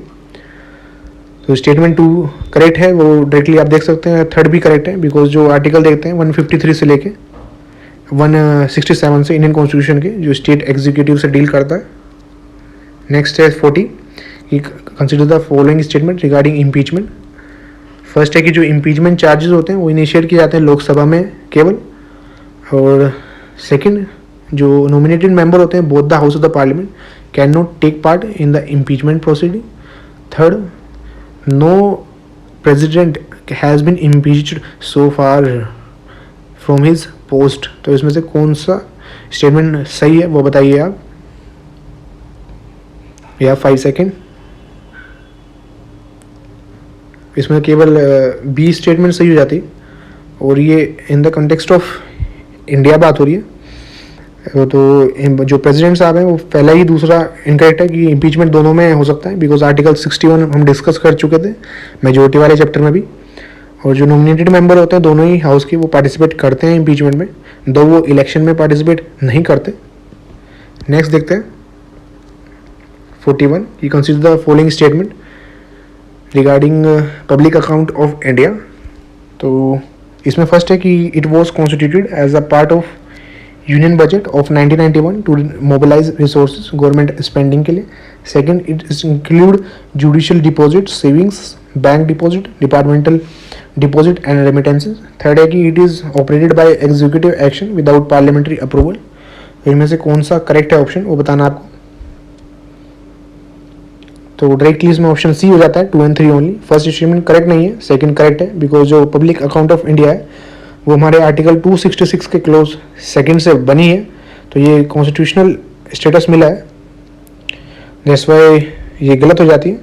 And it deal with the money जो गवर्नमेंट द्वारा रिसीव की गई, थर्स जो रिसीव्स और डिसबर्समेंट होते हैं जो कंसोलिडेटेड फंड ऑफ इंडिया का पार्ट नहीं बनते वो इसमें इंक्लूड होते हैं। और ये हम ऑलरेडी पढ़ चुके हैं, हमारे जो तीनों फंड हमने पढ़े थे 266, 267 नेक्स्ट देखते हैं 42 कि with reference to the parliament consider the following statement. First है कि जो राज्यसभा वो इनिशिएट नहीं कर सकती, रिजेक्ट नहीं कर सकती, अमेंड नहीं कर सकती मनी बिल। तो आपको ट्रिक एकदम याद आनी चाहिए जो हमने वहाँ पे पढ़ाई थी आपको RN ने, कि राज्यसभा नाइदर रिजेक्ट नोर अमेंड। सेकंड, जो काउंसिल ऑफ मिनिस्टर होते हैं वो रिस्पॉन्सिबल होते हैं Lok Sabha, note Rajya Sabha. Second, third है अप्रूवल जो राज्यसभा का है नेसेसरी नहीं है ट्रांसफर ऑफ मैटर को स्टेट लिस्ट से यूनियन और कॉन्करेंट लिस्ट में। तो आपके पास टाइम है इनमें करेक्ट बताना है आपको कौन सा स्टेटमेंट है। और डायरेक्ट मुझे आप ऑप्शन दिख रहा है तो आप बताइए प्लीज़। आपके पास 5 सेकेंड है। तो उसमें डायरेक्टली ऑप्शन बी हो जाता है। और जो ए ऑप्शन आपको करेक्ट बता ही दिया था RNA से। सेकंड काउंसिल मिनिस्टर ये भी सही है। थर्ड जो है कि अप्रूवल ये गलत हो जाता है बिकॉज राज्यसभा में जो एक इंस्टीट्यूशनल मैकेनिज्म है कि जो प्रोवाइड करती है रिप्रेजेंटेशन स्टेट्स को, तो कॉमन सेंस से भी आप दे सकते हैं इसका पर्पस है कि जो स्टेट्स हैं उनकी पावर को प्रोटेक्ट करना। देयरफॉर कोई भी मैटर जो स्टेट्स को अफेक्ट करेगा तो इसको रेफर किया ही जाएगा, इसका कंसेंट और अप्रूवल उसको चाहिए ही चाहिएगा। थर्स इफ द यूनियन पार्लियामेंट की इच्छा है कि रिमूव करें कोई भी मैटर स्टेट लिस्ट से, आइदर द यूनियन लिस्ट और the concurrent list, in the interest of the state, जो अप्रूवल है राज्यसभा का वो नेसेसरी है। 43rd देखते हैं कि section 126A of the RP act is often seen in news. तो हमने करंट में भी आपको ये डिस्कस किया था जो माइंड मैप वाली स्लाइड्स में। तो इसमें ऑप्शन आपको बताना है कौन सा करेक्ट है कि conduct of exit poll and dissemination of their result, seeking votes on ground of religion, indulging in paid news, for this promote enmity or hatred between different class of citizen। तो उसका directly option A हो जाता है because जो section 126A है of the RPA 1951 का, it prohibit conduct of exit poll and dissemination of the result during the period of mention therein, that is जो half period होता है, द R पीरियड होता है, hour fix for commencement of poll in the first phase, और जो half are होता है after fix जो टाइम रखा जाता है for the close of pool. तो ये आपको जो RP एक्ट वाला चैप्टर था उसमें एक्सप्लेन किया गया था, लास्ट जो चैप्टर्स है हमारे लक्ष्मीकांत के। और जो एक एक्स्ट्रा इन्फॉर्मेशन ले लीजिए आप कि जो सेक्शन 123 है उसका थर्ड क्लोज है जो RPA का, वो प्रोवाइड करता है कि नो कैंडिडेट और is agent can appeal for votes on the ground of RRCS, कि जो हमने RRCS पढ़ा था कि रिलीजन, रेस, कास्ट, कम्युनिटी और लैंग्वेज। और इसका ही जो 123 का थर्ड क्लोज का ए सेक्शन क्या कहता है कि ये प्रोहिबिट करता है कि अटेम्प्ट की प्रमोट की जाए feeling of enmity, hatred between the जो डिफरेंट क्लास ऑफ सिटीजन है। तो जिन्हें आपको उसमें ऑप्शन दिए गए उसके आपको एक्ट भी बता दिए गए हैं कि कौन से एक्ट में मेंशन है, कि अगर ऑप्शन पे 123 कर देता तो ऑप्शन का आंसर चेंज हो जाता। 44 कंसीडर द फॉलोइंग स्टेटमेंट कि जो सभी मिनिस्टर्स होते हैं are entitled to vote in the parliament without they are member और नॉट। सेकंड, कि जो प्रेसिडेंट है वो एक्सरसाइज करते हैं executive power without the aid और advice of the council of minister after dissolution of the Lok Sabha. तो इनमें से करेक्ट कौन सा नहीं है आपको वो बताना है। तो आपके पास 5 सेकेंड है।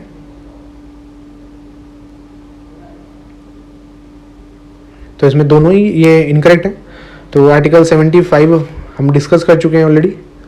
तो वहाँ से आप देख सकते हैं कि जो मेंबर्स होते हैं, मिनिस्टर्स जो होते हैं, who for any period of 6 consecutive members नहीं होते हाउस के, shall at the expiration of that period, minister भी नहीं रहते फिर वो, और and shall not be entitled to vote. तो ये ज़्यादा डिस्कस में यहाँ पे नहीं करेंगे बिकॉज ये ऑलरेडी हम रेपिटेटिव कर चुके हैं।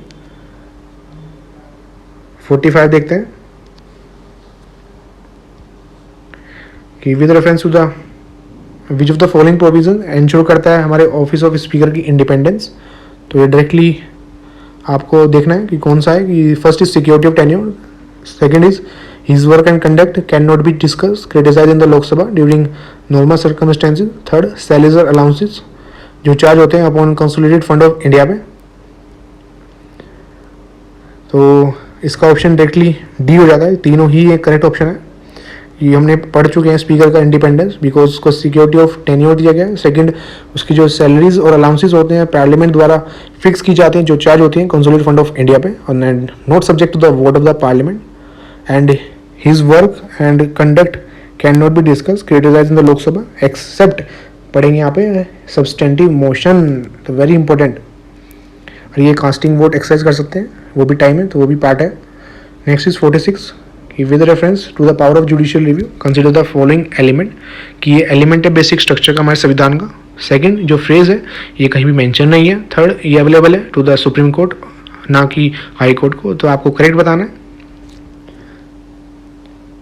तो इसका ऑप्शन ए डायरेक्टली हो जाता है, बिकॉज हम ऑलरेडी रेपिटेटिव पढ़ चुके हैं। ये जो हमने बेसिक स्ट्रक्चर चैप्टर पढ़ा था तो वहाँ पे देखा था सेक्युलरिज्म जुडिशियल रिव्यू, ये पार्ट है। और ये कॉन्स्टिट्यूशन के अंदर यूज़ कहीं नहीं किया गया, बस आर्टिकल 13 जो है वो बताता है।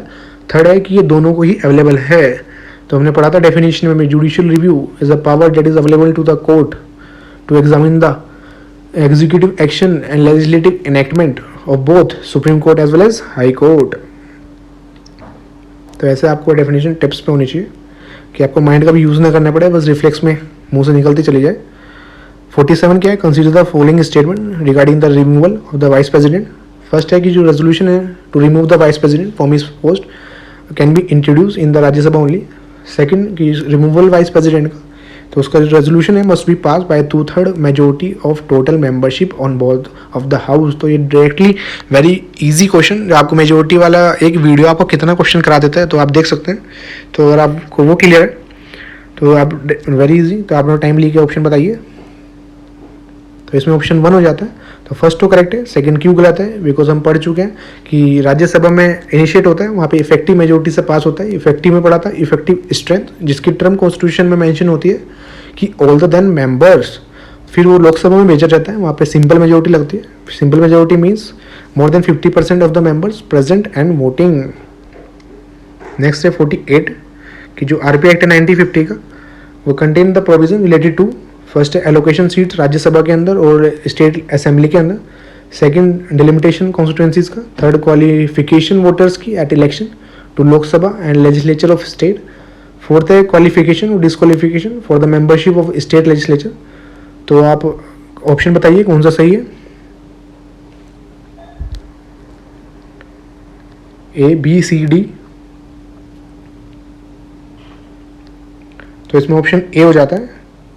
ये आरपी एक्ट वाला चैप्टर हम ऑलरेडी लक्ष्मीकांत का एंड सीरीज में वहाँ डिस्कस भी किया कि ये प्रोवाइड करता है एलोकेशन सीट्स की इन the house of the people, in the legislative assemblies और लेजिस्लेटिव काउंसिल ऑफ स्टेट।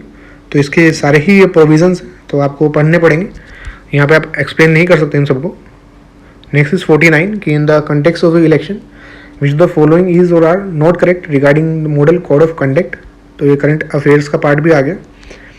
तो फर्स्ट इज जो इलेक्शन कमीशन है वो फर्स्ट उसने कब यूज़ किया था इसको, तो सेकेंड है it is set guidelines formulated by supreme court in consultation with the election commission.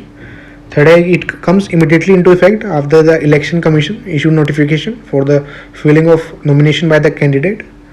तो आपको ऑप्शन बताना है, ये आपके पास ऑप्शन आते हैं ए बी सी डी, तो करेक्ट बताना है आपको।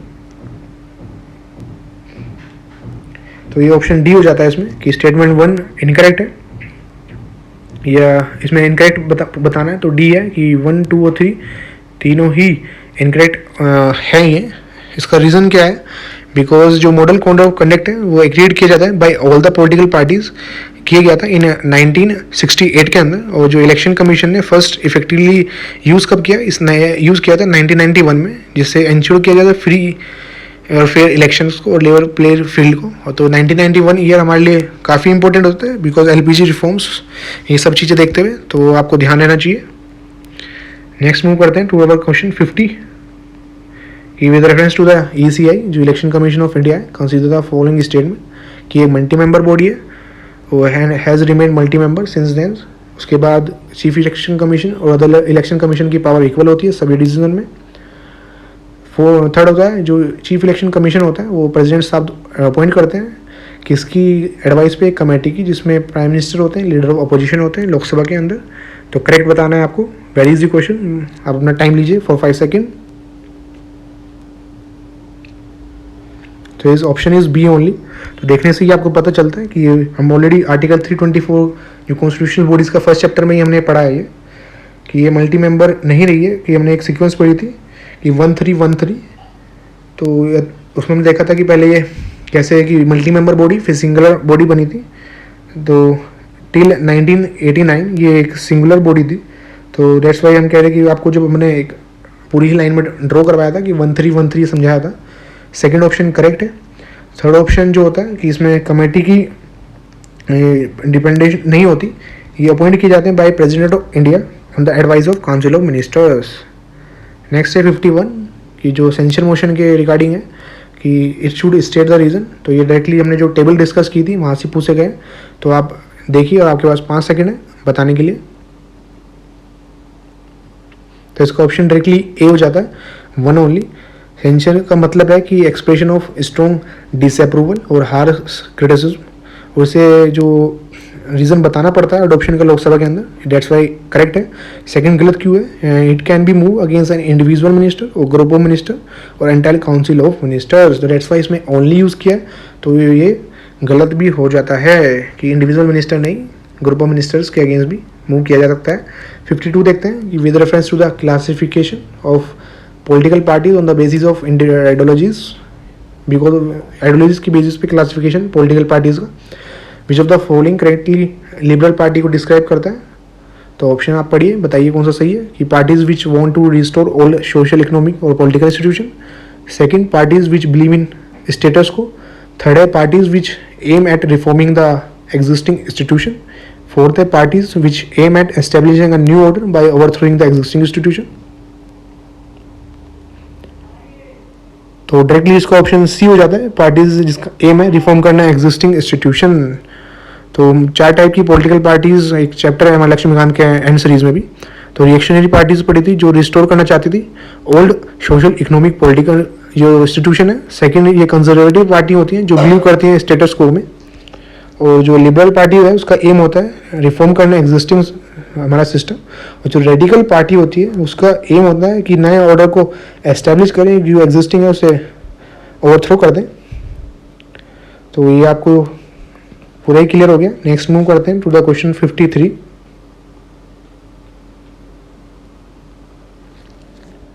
Regarding the election of vice president. तो वेरी इजी क्वेश्चन। तो इसमें है कि जो नॉमिनेटेड मेंबर होते हैं of both the house of the parliament do not take part in the election.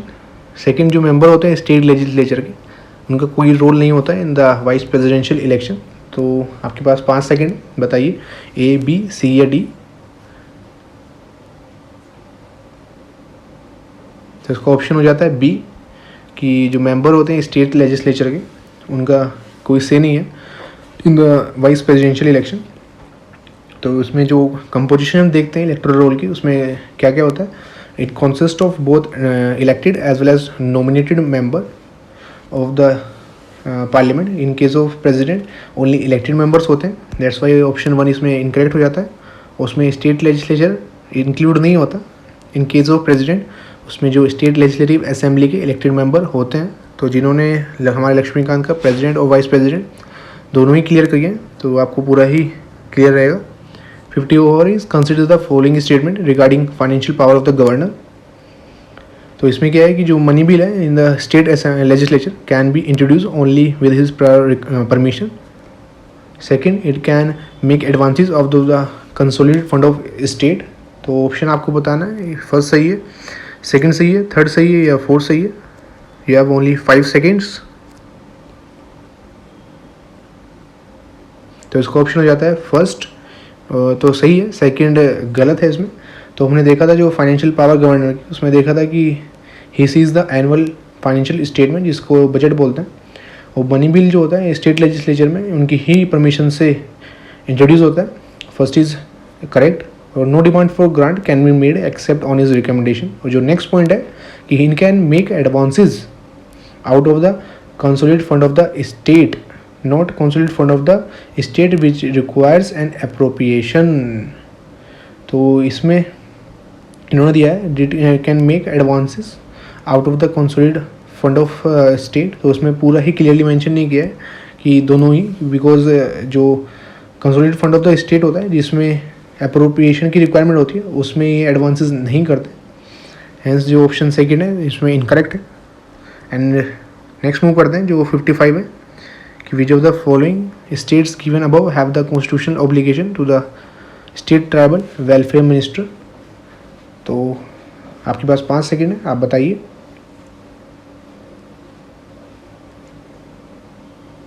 तो इसका ऑप्शन हो जाता है बी कि 2 और 3।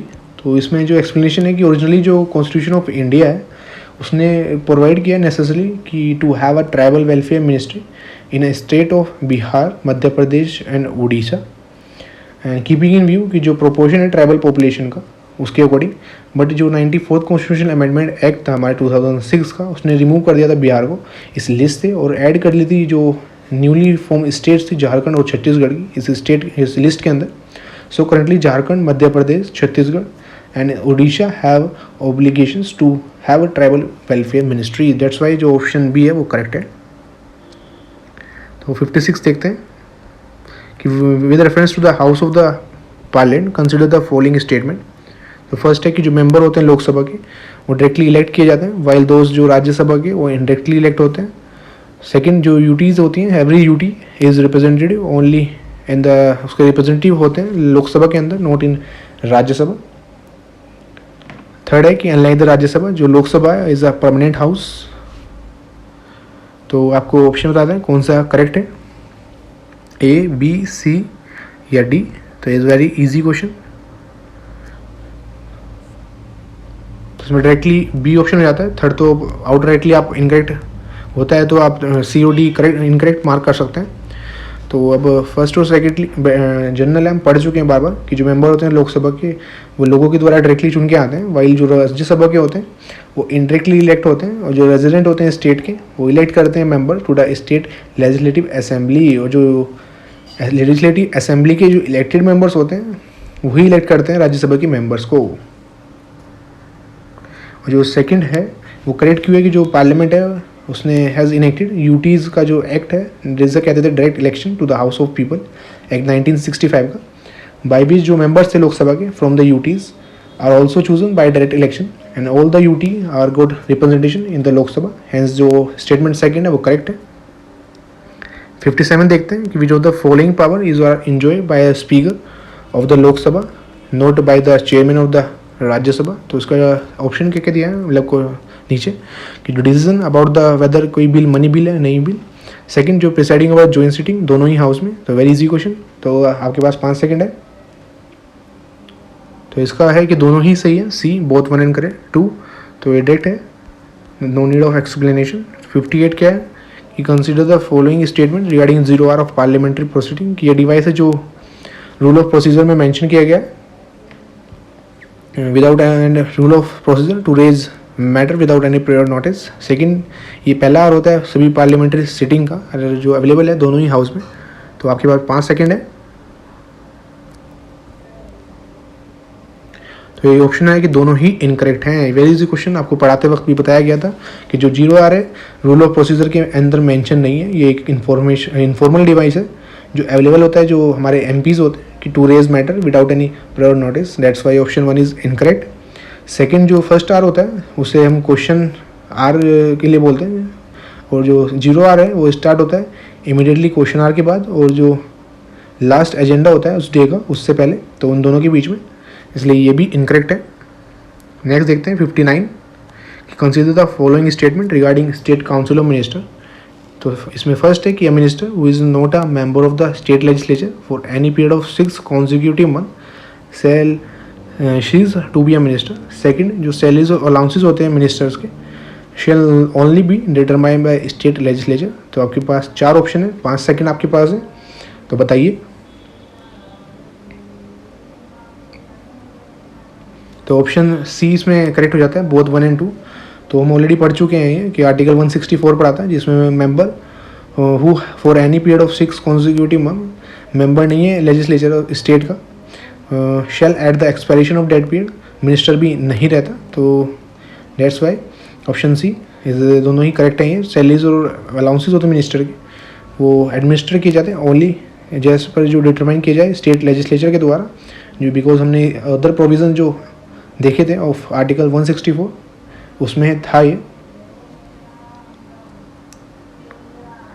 नेक्स्ट देखते हैं, और हमने ये एक पॉइंट और ऐड कर लीजिए, जो सैलरीज और अलाउंसेज होते हैं मिनिस्टर्स के शेल बी एज द जो लेजिस्लेचर स्टेट का डिटरमाइन किया जाता है टाइम टू टाइम, ये सही है। और ये हमने जो स्पेसिफाइड कहाँ किया है, ये सेकंड शेड्यूल है, वहाँ पे मेंशन किया गया है। तो नेक्स्ट देखते हैं 60, consider the following statement regarding state legislature, कि एक person must be elector of the assembly constituency, जो पर्सन होते हैं must be elector of the assembly constituency of the state concern in order to context state assembly election. Second जो है कि जो member होते हैं ऑफ द शेड्यूल कास्ट और schedule tribe can contest a seat not reserve for them. तो आपको 4 option दिए गए हैं, आपको बताने हैं। तो दोनों ही ऑप्शन करेक्ट है कि इलेक्शन कंटेस्ट करने के लिए जो कैंडिडेट है वो रजिस्टर्ड होना चाहिए फर्स्ट एज अ वोटर भी। सो जो सेक्शन डी है हमारा रिप्रेजेंटेटिव ऑफ पीपल एक्ट 1951 का, that preclude a person from contesting unless he is elector in any constituency. तो इसमें किसी का भी हो सकता है वो, कि ये नहीं कि पर्टिकुलर स्टेट का। तो जो मेंबर होते हैं शेड्यूल कास्ट के और शेड्यूल ट्राइब के can contest a seat no reserve for them. तो ये दोनों ही पॉइंट हम पार्लियामेंट चैप्टर में ऑलरेडी आरपी एक्ट में पढ़ चुके हैं। नेक्स्ट देखते हैं 61, कि as per the constitutional provision parliament can make laws on matter of state list in which जो फॉलोइंग सर्कमस्टेंसेज में। तो 5 हमने एक्स्ट्राऑर्डिनरी सर्कमस्टेंसेज पढ़ी थी, और जो हमने अभी मेजोरिटी की वीडियो देखी थी, तो आर्टिकल 249 वो एम्पावर करता है राज्यसभा को रेजोल्यूशन पास करने के रिगार्डिंग, कि वो पार्लियामेंट को एम्पावर करे कि वो स्टेट लिस्ट पे बना सकता है। तो ये 4 दिए हुए हैं कि during a national emergency, next is to implement international agreement during president rule और ड्यूरिंग फाइनेंशियल इमरजेंसी। तो कौन सा ऑप्शन करेक्ट है? Is very easy question. तो बताइए, आपको एक इनकरेक्ट देखना है और आप डायरेक्टली एलिमिनेट कर सकते हैं। तो इस ऑप्शन इज़ बी, तो बिकॉज 4th इज़ इनकरेक्ट, तो आप 4 सभी में से एलिमिनेट कर देंगे, तो बी ऑप्शन हो जाता है। और गाइज आप वीडियो को पॉज करके आराम से क्वेश्चन अटैम्प्ट कर सकते हैं और देन उसको प्ले कर सकते हैं। जब आप इसको 2x मोड में देख रहे होंगे उस टाइम पे आपको डायरेक्टली तेज़ी से चलेगा। तो जब आप 2x मोड में हैं तो आप अपना वीडियो को पॉज करिए, ऑप्शन अटैम्प्ट कीजिए, देन उसको ऑन करिए, बिकॉज पॉसिबल नहीं है कि बीच बीच में हम ज़्यादा टाइम लें, बिकॉज उससे आपका भी वेस्टेज ज़्यादा होगा। दूसरा वीडियो ऑलरेडी 2 आवर्स का बन रहा है, उससे भी ऊपर हो जाएगा, and it's not possible to speak continuously for more than 2 hour. Next is 62, कि a person can be elected to the office of the president for any number of terms, कि कितने ही बार वो बन सकता है। सेकेंड, कि if the office of the president fall vacant by resignation, removal, death और otherwise, जो इलेक्शन उसको फिल करने का must be held within 3 month. तो आपको बताना है, यू हैव 5 सेकेंड। तो इसका ऑप्शन ए हो जाता है, because second is outrightly incorrect question है, हम ऑलरेडी पढ़ चुके हैं कि if the office of president falls vacant by resignation, जिसमें हमने RRDI से पढ़ा था, जो इलेक्शन है उन फील्ड का विद इन 6 मंथ हमने वहाँ पर टाइम पीरियड था, होना चाहिए from the date of occurrence of such vacancy, not 3 month. Next है 63, कि which of the following matter, कि जो सेंटर है इज एम्पावर है कि to give direction to the states with regard to the exercise of its executive power। तो first है measure to be taken for the protection of the railways within the state. तो ये हमारे centre state chapter हमने वहाँ पे discuss किया था, तो वहाँ से डायरेक्टली उठाया गया। तो आप ऑप्शन देखिए उसमें, या 5 सेकेंड। तो इसका ऑप्शन हो जाता है डी, कि तीनों ही करेक्ट ऑप्शन है ये। और जिनको ये क्लियर नहीं है तो हमारा सेंट्रल स्टेट का आप चैप्टर देखिए, वहाँ पे क्लियरली एक्सप्लेन किया गया, डायरेक्टली टर्म्स मेंशन है। Next is 64, consider the following statement regarding private bill. तो ये फर्स्ट है कि refer to a bill introduce by a member of a parliament जो other than member of the party in power. तो second है कि president of India decide करते हैं वेदर और not a private member bill is allowed for the introduction in the parliament. Third, no private member bill has been pass by the parliament in India since 1991। तो ये directly हमने पढ़े भी हैं, और जो नहीं पढ़ा है तो आप मार्क नहीं करेंगे, जो ऑलरेडी आपको बता दिया गया है। तो आपके पास 5 सेकेंड है। तो directly option C is the only correct option जो हमने पढ़ा है। पहले दोनों हमने बुक में मेंशन भी नहीं देखे, नहीं ही कॉन्स्टिट्यूशन के अंदर, डेट्स वाई दोनों ही इनकरेक्ट ऑप्शन हैं। नेक्स्ट है 65, कि which of the following is और are correct regarding provision of the panchayat, जिसे पेशा एक्ट बोलते हैं हम, 1996 का पंचायत में हमने डिस्कस किया। तो इसके प्रोविजंस पूछे गए। It extend the provision of 9th schedule, हमारे संविधान का related to the panchayat, to the 5th और 6th के जो शेड्यूल एरियाज़ में है। और रिजर्व करता है half of the seats for schedule caste and schedule tribe in every panchayat. 4th, ये एम्पावर करता है स्टेट गवर्नमेंट को कि वो नॉमिनेट करे schedule tribe which have no representation at the district level. तो आपके पास 5 सेकेंड है, इसका आंसर बताइए।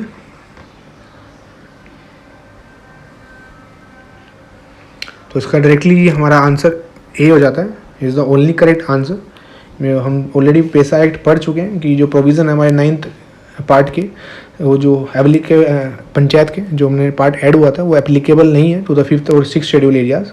हाउएवर जो पंचायत है वो पार्लियामेंट है वो एक्सटेंड कर सकती है इन प्रोविज़न को to such areas subject to the exception और मॉडिफिकेशन एज द पार्लियामेंट में स्पेसिफाई। और इस प्रोविज़न के अकॉर्डिंग जो पार्लियामेंट है उसने इनेक्ट किया था पैसा एक्ट को 1996 के अंदर, जिसे पैसा एक्ट और एक्सटेंशन एक्ट भी बोलते हैं।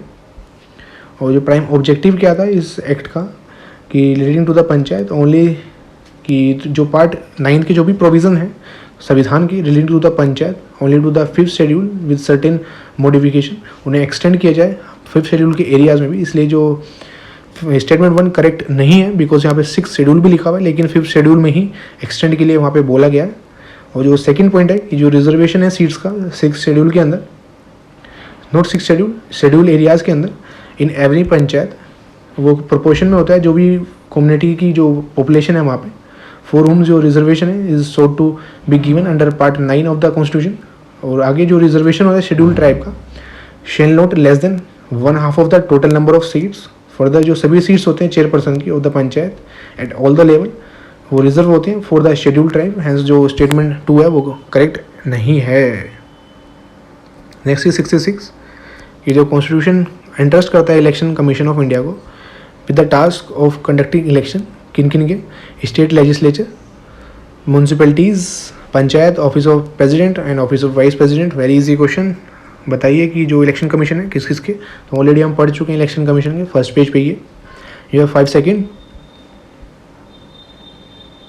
तो डायरेक्टली इसका ऑप्शन जो हो जाता है 66 का डी हो जाता है। तो ऑलरेडी हम पढ़ चुके हैं कि पंचायत और म्यूनसिपैलिटीज़ लोकल बॉडीज़ के लिए अलग बॉडी है जो इलेक्शन कमीशन नहीं देखती है वो। तो नेक्स्ट देखते हैं 67, with reference to the union budget consider the following statement regarding finance bill presented at the time of union budget. ये डील करता है with the grant voted by Lok Sabha and taxation proposals. Next है it is subjected to all the condition applicable to money bill. Next है it must be passed by the parliament and given assent to by the president within 75 days of its introduction. तो आपको correct बताना है कौन सा है। या 5 second. तो डायरेक्टली आप देख सकते हैं कि इसका बी ऑप्शन है फर्स्ट गलत है, कि हम ऑलरेडी इसको कई बार पढ़ चुके हैं कि जो फाइनेंस बिल है इंट्रोड्यूस होता है कि जो भी फाइनेंशियल प्रपोजल्स हैं हमारे गवर्नमेंट ऑफ इंडिया के उनको इफेक्ट देने के लिए उस पर्टिकुलर ईयर में, and it's subjected to all the condition applicable to the money bill. और ये लीगलाइज करता है जो इनकम साइड होती है बजट की, और प्रोसेस को कंप्लीट करता है जो भी इनेक्टमेंट का है बजट का। And the provision related to the grant voted by the Lok Sabha all contained in the appropriation bill. तो ये सभी अप्रोप्रिएशन बिल में ये डील नहीं करता इनसे, दैट्स वाई इज इनकरेक्ट। और 2 और 3 हमारे करेक्ट हैं। तो 68 is in the context of the evolution of the urban local bodies in India arrange the following in the chronological order. तो ये जो हमारा पंचायत का चैप्टर है उसके बाद हमने म्यूनसिपैलिटी पढ़ा है। तो म्यूनसिपैलिटी में फर्स्ट पेज पे जो फीचर्स लिखे हुए हैं उसमें जो इवोल्यूशन है उसमें मेंशन किए गए। तो आपको आइडिया भी मैं देता चल रहा हूँ कि जो रेपिटेटिव इंस्टीट्यूशन के टेस्ट हैं जो उठाए गए हैं जिनका अच्छा रहता है कि प्रीलिम्स में कि इस लेवल के क्वेश्चन आएंगे, तो डायरेक्टली लक्ष्मीकांत से ही आपके सब कवर हो रहे हैं। तो आपको दिल से एक बुक कवर करनी है, आपको सोर्सेज लिमिट करने हैं जितना आप कर सकते हैं, और उनको रेपिटेटिव रिवीज करना है। तो लक्ष्मीकांत करिए और बस प्रीवियस ईयर क्वेश्चन प्लस आप ये जो टेस्ट भी चलिए इसको करते चलिए। आपको कोई भी और कुछ करने की नीड नहीं है, बस इनको रेपिटेटिव जितनी बार आप कर सके रिवाइज करिए। तो इसका ऑप्शन डायरेक्टली सी हो जाता है। ये बस हाँ या ना वाला क्वेश्चन है कि आपको पता होगा तो नहीं पता होगा, इसमें कॉन्सेप्ट कुछ नहीं है कि जो फर्स्ट म्यूनसिपल कॉरपोरेशन है मद्रास के अंदर बनी थी 1687 से 88 में, तो डेट्स वाई थर्ड तो पहले आएगा, तो C is the correct option. 69 कि as per the court of record high court के पास कौन कौन सी पावर है, तो आप ऑप्शन देखिए, आपके पास 5 सेकंड है, बताइए। इसमें दिए गए हैं कि जजमेंट हाई कोर्ट का रिकॉग्नाइज किया जाता है as a legal president and legal references. Second, only supreme court के पास पावर है कि वो रिव्यू कर सकती है और करेक्ट कर सकती है हाई कोर्ट के judgment. Third, it has power to punish for contempt of court, तो बताइए। तो डायरेक्टली ऑप्शन सी हो जाता है इसमें कि 1 और 3। सेकंड इनकरेक्ट है कि रिव्यू की जो पावर है वो केवल सुप्रीम कोर्ट के पास नहीं है, it has the power to punish contempt of court. और जो आपको बताया गया तो हाई कोर्ट के पास भी पावर है कि रिव्यू कर सकती है और करेक्ट कर सकती है अपने जजमेंट, तो ये कल के क्वेश्चन में भी, कल के पेपर में भी आया था। नेक्स्ट है 70 कि जो ऑफिस ऑफ प्रेसिडेंट के रिगार्डिंग ड्यूरिंग हिज टर्म जो क्रिमिनल प्रोसीडिंग होती है वो इनिशिएट करिए जा सकती है against him only in respect of his personal act. Second, no civil proceeding can be instituted against him during his term, तो करेक्ट ऑप्शन बताना है आपको। तो करेक्ट ऑप्शन इज डी, कोई सा भी सही नहीं है। तो वाई नॉट कि जो इंजॉय करते हैं पर्सनल इम्यूनिटी लीगल लाइबिलिटी से फ्रॉम हिज ऑफिशियल एक्ट और during term of his office, ये इम्यून होते हैं from any criminal proceedings even in respect of his personal act. Dates why ये फर्स्ट ऑप्शन इनकरेक्ट है, ये अरेस्ट भी नहीं किए जा सकते, ना ही इम्प्रिज। सेकंड क्या है कि however after giving 2 month notice, 2 month का नोटिस देने के बाद सिविल प्रोसीडिंग इनिशिएट की जा सकती हैं during his term of office. That's why option second is also incorrect. Next is 71 कि which of the following statement is और करेक्ट रिगार्डिंग वीपैट, जो करंट में भी चला है हमारा, कि अलाउ करता है वोटर्स को कि चैलेंज कर सके अपनी vote on the basis of जो रिसीट उन्हें मिली है।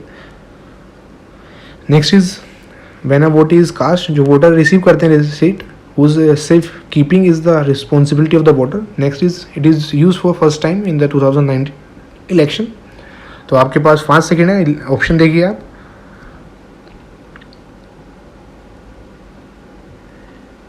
तो इसका करेक्ट हो जाता है ओनली 1, तो स्टेटमेंट 2 भी इनकरेक्ट है और ऑप्शन 3 भी इनकरेक्ट है बिकॉज जो VPRT फर्स्ट टाइम यूज़ हुई थी, तो जो law using VPRT was amended in 2013 और 2013 में ही सुप्रीम कोर्ट ऑफ इंडिया ने परमिट किया था इलेक्शन कमीशन ऑफ इंडिया की कि वो इंट्रोड्यूस कर सकती है इसको। और जो हमारा लेजिस्लेटिव असेंबली के इलेक्शन थे तो VPRT was use in 8 selected parliamentary constituencies in the country in the 2014 Lok Sabha election.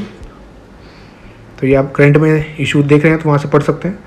72 is which of the following urban local bodies are created and administered by state government or legislature।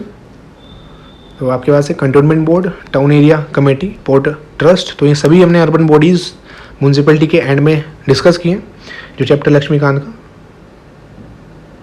तो आपके पास 5 second है, बताइए। तो directly इसका option 2 और 4 है कि A option हो जाता है, टाउन एरिया कमेटी और स्पेशल पर्पज़ कमेटी। तो हम डिफरेंट जो भी थी हम पढ़ चुके थे वहाँ पे, कंटोनमेंट बोर्ड भी हमने पढ़ा था, टाउन एरिया कमेटी भी, पोर्ट ट्रस्ट भी और SPA भी जो स्पेशल पर्पज़ एजेंसी है। तो जिसने वो वीडियो नहीं देखी तो टेस्ट आपके लिए बेनिफिशियल है, लेकिन आपको बेसिक्स आपके क्लियर होने चाहिए। दैट्स वाई आप केवल एक बुक जो हमारी लक्ष्मीकांत की प्लेलिस्ट है 1 या 2 दिन में आपकी कंप्लीट हो जाएगी। एक दिल से बैठ कर आप कंप्लीट कर लीजिए उसको, देन आप इस टेस्ट सीरीज पे स्विच कीजिए तो आपको सारे क्वेश्चन मोस्टली बन जाएंगे आपके। Next is which of the following take decision regarding reservation of constituencies for scheduled caste और scheduled tribe in a particular state. तो ऑप्शन है आपके पास डेलिमिटेशन कमीशन, सेकंड है election commission of India, third है यूनियन गवर्नमेंट, डी है state government. तो आपके पास 5 सेकेंड है, तो इसका डायरेक्टली ऑप्शन हो जाता है ए डेलिमिटेशन कमीशन। और जो डिसीजन है regarding which constituency is to be reserve is taken by independent body जिसे हम डिलिमिटेशन कमीशन बोलते हैं। नेक्स्ट इज 74 कि जो 73rd अमेंडमेंट था हमारा कॉन्स्टिट्यूशन का 1992 का, प्रोवाइड करता है एक mandatory reservation to which of the following schedule caste, schedule tribe, women, other backward classes. तो आपके पास 5 सेकेंड है। तो हम देखते हैं कि ओबीसी का उसमें मेंशन नहीं था, आपको रेपिटेटिव मैं बताया था वहाँ पे भी, तो डेट्स वाई 1 और 2 और 3 करेक्ट हो जाते हैं कि इसमें जो 73rd है वो शेड्यूल कास्ट, शेड्यूल ट्राइब और वुमेन को देता है, इंक्लूडिंग नंबर ऑफ सीट जो वुमेन के लिए रिजर्व थी, एससी और एसटी के लिए। और ये एक्ट अथोराइज करता है स्टेट लेजिस्लेचर को कि वो प्रोविज़न बना सकती है for the reservation of seat in any panchayat और office of chairperson in the panchayat at any level in favour of backward classes. तो जो ऑप्शन बी है वो करेक्ट है। दैट्स वाई 75 देखते हैं जोनल काउंसिल रिगार्डिंग। तो ये बार बार पूछा जाता है किसी न किसी टेस्ट सीरीज में। फर्स्ट ये स्टैट्यूटरी बॉडी है जो इस्टेब्लिश की गई स्टेट रिऑर्गनाइजेशन एक्ट 1956 से। नेक्स्ट कि जो चीफ मिनिस्टर होते हैं स्टेट के coming under the zone act करते हैं चेयरमैन इस काउंसिल के बाय रोटेशन। तो उसके बाद 5 सेकेंड है, तो इसका ऑप्शन हो जाता है फर्स्ट कि जो करेक्ट है ये स्टेटरी बॉडी है, ये बनी थी एक्ट ऑफ द पार्लियामेंट से and that is state reorganisation act 1956 का। तो ऑप्शन 1 करेक्ट हो जाता है। और उसके जो मेंबर्स हमने पढ़ चुके हैं इंटर स्टेट काउंसिल में भी कि जो होम मिनिस्टर्स होते हैं वो ही जो सेंट्रल गवर्नमेंट के इसके एक्ट करते हैं एज अ चेयरपर्सन, जो कॉमन होते हैं सभी टाइप्स की जो जोनल काउंसिल्स होती हैं। जो होम मिनिस्टर होते हैं सेंट्रल गवर्नमेंट के कॉमन चेयरपर्सन होते हैं 5 टाइप की जोनल काउंसिल के। और जो each chief minister act as a vice chairperson of the council by rotation holding office for a period of 1 year at a time. तो ऑप्शन ए इनकरेक्ट है। 76 is which of the following can increase the number of puisne जज in the supreme court. तो very easy question. तो अब देखिए कौन सा correct है। तो बार बार हमने वहाँ पे पढ़ा है ये कि कौन इंक्रीज़ कर सकता है और बेस्ट एग्जांपल है कि अभी ये इंक्रीज़ हुए हैं तो किससे थ्रू इंक्रीज़ हुए हैं, तो वहाँ से आप रिलेट करके आंसर कर सकते हैं। इट्स आंसर इज सी कि पार्लियामेंट कि at present supreme court consist of 31 जजेस, 1 जज चीफ जस्टिस एंड 31 जजेस। और जो इसका अमेंडमेंट भी हुआ है उसके हिसाब से ये बढ़ा दिए गए हैं, तो आप वो देख सकते हैं। नेक्स्ट इज 77 कि with reference to the statutory grants given article 275 के according consider the following statement कि they are given by the parliament to the state which are in the need of financial assistance, not to every state. Second, they are given to the state on the recommendation of the finance commission. तो आपके पास 4 option है या 5 second, तो बताइए। इसका option है दोनों ही सही है, बोथ आर करेक्ट। तो ये हम एक्सप्लेन कर चुके हैं आर्टिकल 275, तो सेंटर स्टेट आपको चैप्टर देखना होगा।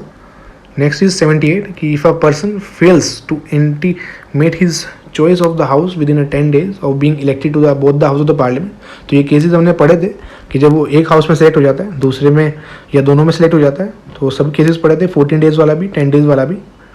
तो आपके पास 5 सेकेंड है, तो इसका ऑप्शन हो जाता है बी। तो केसेस हमने क्या क्या पढ़े थे कि एक person can not B a member of both the house of the parliament same time पे। सर जो आरपी एक्ट था 1951 का, उसने प्रोविज़न क्या बनाए थे, पहला क्या बनाया था कि if a person is elected to दोनों ही हाउस में अगर वो इलेक्ट हो गया है तो उसे 10 दिन के अंदर बताना पड़ेगा कि वो किस हाउस में जाना चाहता है। और इन डिफ़ॉल्ट ऑफ सच इंटीमेशन जो उसकी सीट है राज्यसभा में वो वेकेंट हो जाती है। अगर वो नहीं बताता तो राज्यसभा में उसकी सीट वेकेंट हो जाएगी। That's why option B is correct. Second क्या हमने प्रोविजन पढ़ा था कि if a sitting member of one house वो इलेक्ट होता है दूसरे हाउस में तो उसकी पहले में वेकेंट हो जाती है। तो ये कॉमन सेंस है। हमने क्या देखा था कि अगर वो पहले में बैठा है फिर भी दूसरे के लिए लड़ रहा है तो मीन्स वो पहले से खुश नहीं है, तो उसे पहले में उसकी सीट वैकेंट कर दी जाती है। थर्ड हमने देखा है कि if a person is elected to the 2 seats in the house तो वो उसे एक्सरसाइज करता है एक ऑप्शन कि उसे एक लेनी है, अदरवाइज दोनों ही सीट उसकी खाली हो जाती हैं। सिमिलरली वन पर्सन जो अब देखते हैं कि वो स्टेट में भी और पार्लियामेंट दोनों में ही उसको सीट मिल गई, तो उस केस में हमने 14 दिन वाला केस पढ़ा था। तो if a person is so elected तो उसकी सीट पार्लियामेंट के अंदर वेकेंट हो जाती है if he does not resign in seat in the state legislature with in 14 days, जो हमारे योगी जी के साथ हुआ था। 79 देखते हैं कि विद रेफरेंस टू द जज of the supreme court and high court consider the following statement. First है जो कॉन्स्टिट्यूशन है has not prescribe a minimum age for the appointment as a जज for both the supreme court और high court. तो ये हम already उस chapter में पढ़ चुके हैं। और जज होते हैं जो होल्ड करते हैं office until the age of 65 year in cases both supreme court और हाई कोर्ट जजेस। थर्ड था जो सुप्रीम कोर्ट जज होता है और रिजाइन कर सकते हैं फ्रॉम द ऑफिस प्रेजेंट आपको देकर। तो आपके पास 5 सेकेंड्स हैं, बताइए इसमें से कौन सा ऑप्शन करेक्ट हो जाते हैं, ए, बी या सी या डी।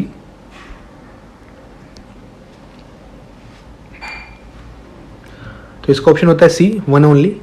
तो इसके अंदर कॉन्स्टिट्यूशन में प्रिस्क्राइब नहीं किया गया, बाकी करेक्ट है ऑप्शन कि इसमें करेक्ट बताने। तो फर्स्ट करेक्ट है, दोनों ऑप्शन करेक्ट नहीं किए हैं।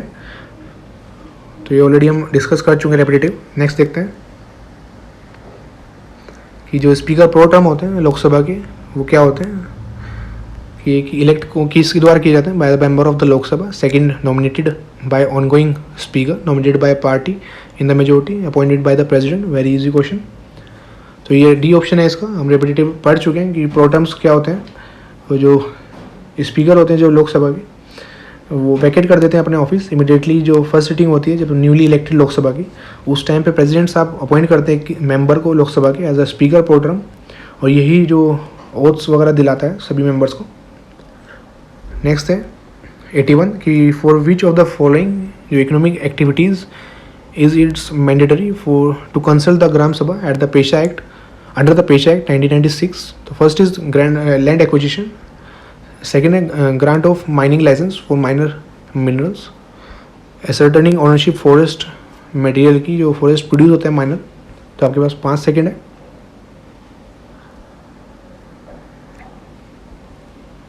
तो इसका ऑप्शन डी हो जाता है। तो हमने पेशा एक्ट में ये सभी प्रोविज़न पढ़े हैं, यहाँ पे एक्सप्लेन नहीं किए जाएंगे बिकॉज रियली टाइम टेकिंग। तो आप हमारे पंचायत चैप्टर की सीरीज में डायरेक्टली स्किप करके आप पेशा एक्ट पे पहुँच सकते हैं और प्रोविज़न समझ सकते हैं। 82 is which of the following are the compulsory provision, जो पार्ट 9 में हमारे संविधान के। फर्स्ट है एस्टेब्लिशमेंट स्टेट इलेक्शन कमीशन का for conducting election to the panchayat.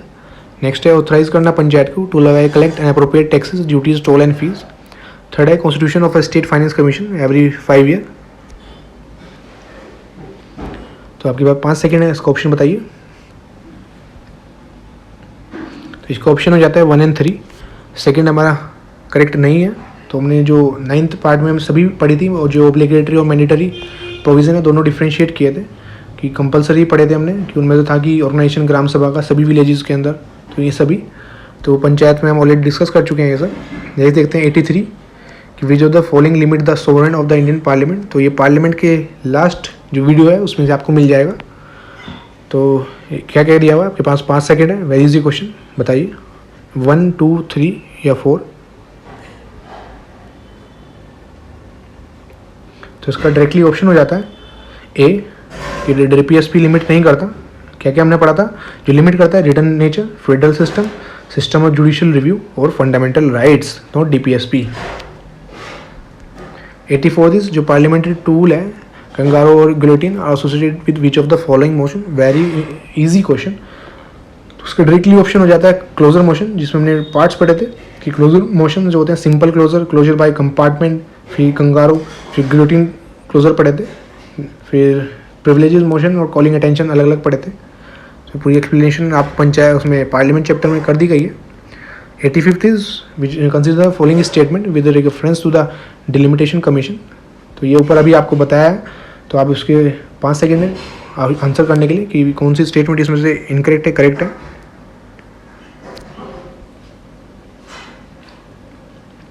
तो इसमें ऑप्शन हो जाता है बी, सेकेंड ओनली, कि जो डिलिमिटेशन कमीशन है वो हमारी जो हमारी डिलिमिटेशन कमीशन है उसमें दिया हुआ है कि जो स्टेटमेंट 1 और 3 है वो करेक्ट नहीं है, कि आफ्टर एवरी सेंसस के बाद रीएडजस्टमेंट किया जाता है रिगार्डिंग द एलोकेशन सीट्स का। और तो उसमें हम 2 चीज़ें हमने डिस्कस की थी जो की जाती थी, और पार्लियामेंट ने जो डिलिमिटेशन कमीशन एक्ट बनाए 1952 से लेके 2002 तक। दैट्स वाई एक स्टेटरी बॉडी है because act of the parliament से बनी है। और जो ऑप्शन बी है ये कि 2 ओनली। 86 है consider the following statement regarding the adjournment motion. तो 86 का बी हो जाता है डायरेक्टली, या हम बार बार इसको पढ़ सकते हैं। एडजॉर्नमेंट मोशन हम डिस्कस कई बार कर सकते हैं। तो 1 and 3। 87 में क्या है, which of the following is are the reason for the ineffectiveness of the parliamentary control of the executive in India. कि जो लार्ज साइज है पार्लियामेंट का, इंक्रीज है इन द लेजिस्लेचर। 3 है कि increase resource to guillotine reduce the scope of financial control. तो directly इसका option D हो जाता है। 88 is which of the following components form a part of union budget. तो आपको बताइए, इसमें 5 सेकेंड है, ये हम बार बार डिस्कस कर चुके हैं बजट का पार्ट। इसका ऑप्शन बी हो जाता है बिकॉज इकोनॉमिक सर्वे उसका पार्ट नहीं होता। इकोनॉमिक सर्वे उससे कुछ दिन पहले हम लाने लगे हैं और इसमें पार्ट्स हमने देखे थे क्या क्या होते हैं कि estimates of revenue, capital expenditure, capital receipts, way of means of to raise the revenue, और जो एस्टिमेट्स है एक्सपेंडिचर का, डिटेल एक्चुअल रिसीट्स और expenditure of the closing financial year. Fourth है कि इकोनॉमिक और financial policy of the coming year. और जो इकोनॉमिक सर्वे है एक एनुअल डॉक्यूमेंट है जो प्रिपेयर किया जाता है by the adviser to the financial minister के जो एडवाइज़र होते हैं उनके द्वारा। और टेबल होता है in the parliament a day before the union budget. तो ये जो फ्लैगशिप डॉक्यूमेंट है ऑफ द फाइनेंस मिनिस्ट्री, इसका मतलब है कि most important document. And the economic survey review है डेवलपमेंट का in the Indian economy over the previous 12 month along with policy production, जो भी हमारे सभी आगे आगे इन्हें पॉलिसी हमें यूज़ करनी है। And that's wise part note of union budget. 89 देखते हैं कि consider the following statement with reference to the election petition. जो इलेक्शन पटिशन है alleging mall practice during the election can be filed only by another candidate not by elector. Second है जो election petitions हैं can only be filed in the concern high court. Third है कि if election petition is upheld it can lead to the restagging of the election in that constituency। so 5 second है, बताइए। तो option इसका सी हो जाता है 2 और 3 ओनली बिकॉज जो इलेक्शन पटिशन है एक प्रोसीजर है for inquiry into the violation of election result of जो पार्लियामेंट्री और लोकल गवर्नमेंट इलेक्शंस का होता है। दूसरे शब्दों में कहें एक तरीका है, it is a means under the law to challenge the election of a candidate in parliamentary assembly और लोकल बॉडीज़। और जो कॉन्स्टिट्यूशन है लेट डाउन डेट कि no election to the parliament और state legislature is to be question except by an election petition, जो दिया जाए उस अथॉरिटी को और उस मैनर में जो किस द्वारा प्रोवाइड किया जाए वो लेजिस्लेचर द्वारा। तो ये हम ऑलरेडी सब डिस्कस कर चुके हैं। और जो फर्स्ट है हमारा इनकरेक्ट क्यों है बिकॉज एनी इलेक्टर और कैंडिडेट फाइल कर सकता है इलेक्शन पटिशन इफ़ ही और सी थिंक्स कि there have been mal practice during the election. और जो इलेक्शन पटिशन होता है is not an ordinary civil suit but it is as a context in which जो होल कॉन्स्टिट्यूंसी है involve होती है। और जो सेकंड स्टेटमेंट और थर्ड दोनों करेक्ट है ही because election petition are tried by high court of the state involve and if apparent हो जाती है ये it is lead to the restagnation of the election in that constituency. Next देखते हैं 90 कि नॉमिनेशन पेपर होता है कैंडिडेट का seeking election to the Lok Sabha should furnish which of the following information. तो आप ऑप्शन पढ़िए, ये ऑलरेडी आपको डिस्कस कर दिया गया है कई बार। तो आपके पास 5 सेकेंड है कि whether the candidate has been convicted और एक्विटेड और discharge in any criminal offence in the past. Second जो एसेट होते हैं उसके स्पाउस के and the assets of dependents. Third जो एजुकेशन क्वालिफिकेशन कैंडिडेट की कि कौन कौन सी इन्फॉर्मेशन रिक्वायरमेंट होती है ये जो नॉमिनेशन पेपर होता है उसमें। तो डायरेक्टली हम पढ़ चुके हैं ऑलरेडी इलेक्शन कमीशन में 2003 के अंदर कि इसमें डी ऑप्शन हो जाएगा इसका, तीनों ही हैं कि इन 2003 जो इलेक्शन कमीशन ने एक इशू करा था ऑर्डर कि डायरेक्ट करा था सभी जो कैंडिडेट्स हैं। तो ये करंट का टॉपिक था तो उसमें इंक्लूड हो जाता है। नेक्स्ट है 91 which of the following are the sources of revenue municipal bodies के लिए। तो at the end of the chapter of the municipal तो ये हमने पढ़े हैं टाइप्स ऑफ रेवेन्यू।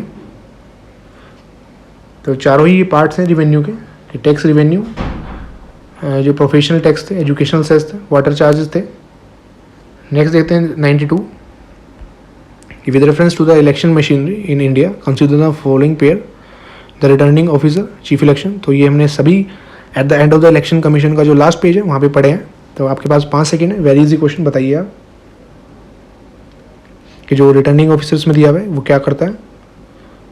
तो इसका ऑप्शन हो जाता है बी ओनली कि थर्ड करेक्ट है इसमें केवल कि जो इलेक्टोरल रजिस्ट्रेशन ऑफिस का काम किया है prepare electoral roll for the parliamentary and constituencies के लिए। जो सीईओ होता है वो मैंने देखा था रिटर्निंग ऑफिसर जो एज अ हमारे डीएम साहब होते हैं, तो उनका काम क्या होता है सभी हम वहाँ पे डिस्कस कर चुके हैं ऑलरेडी।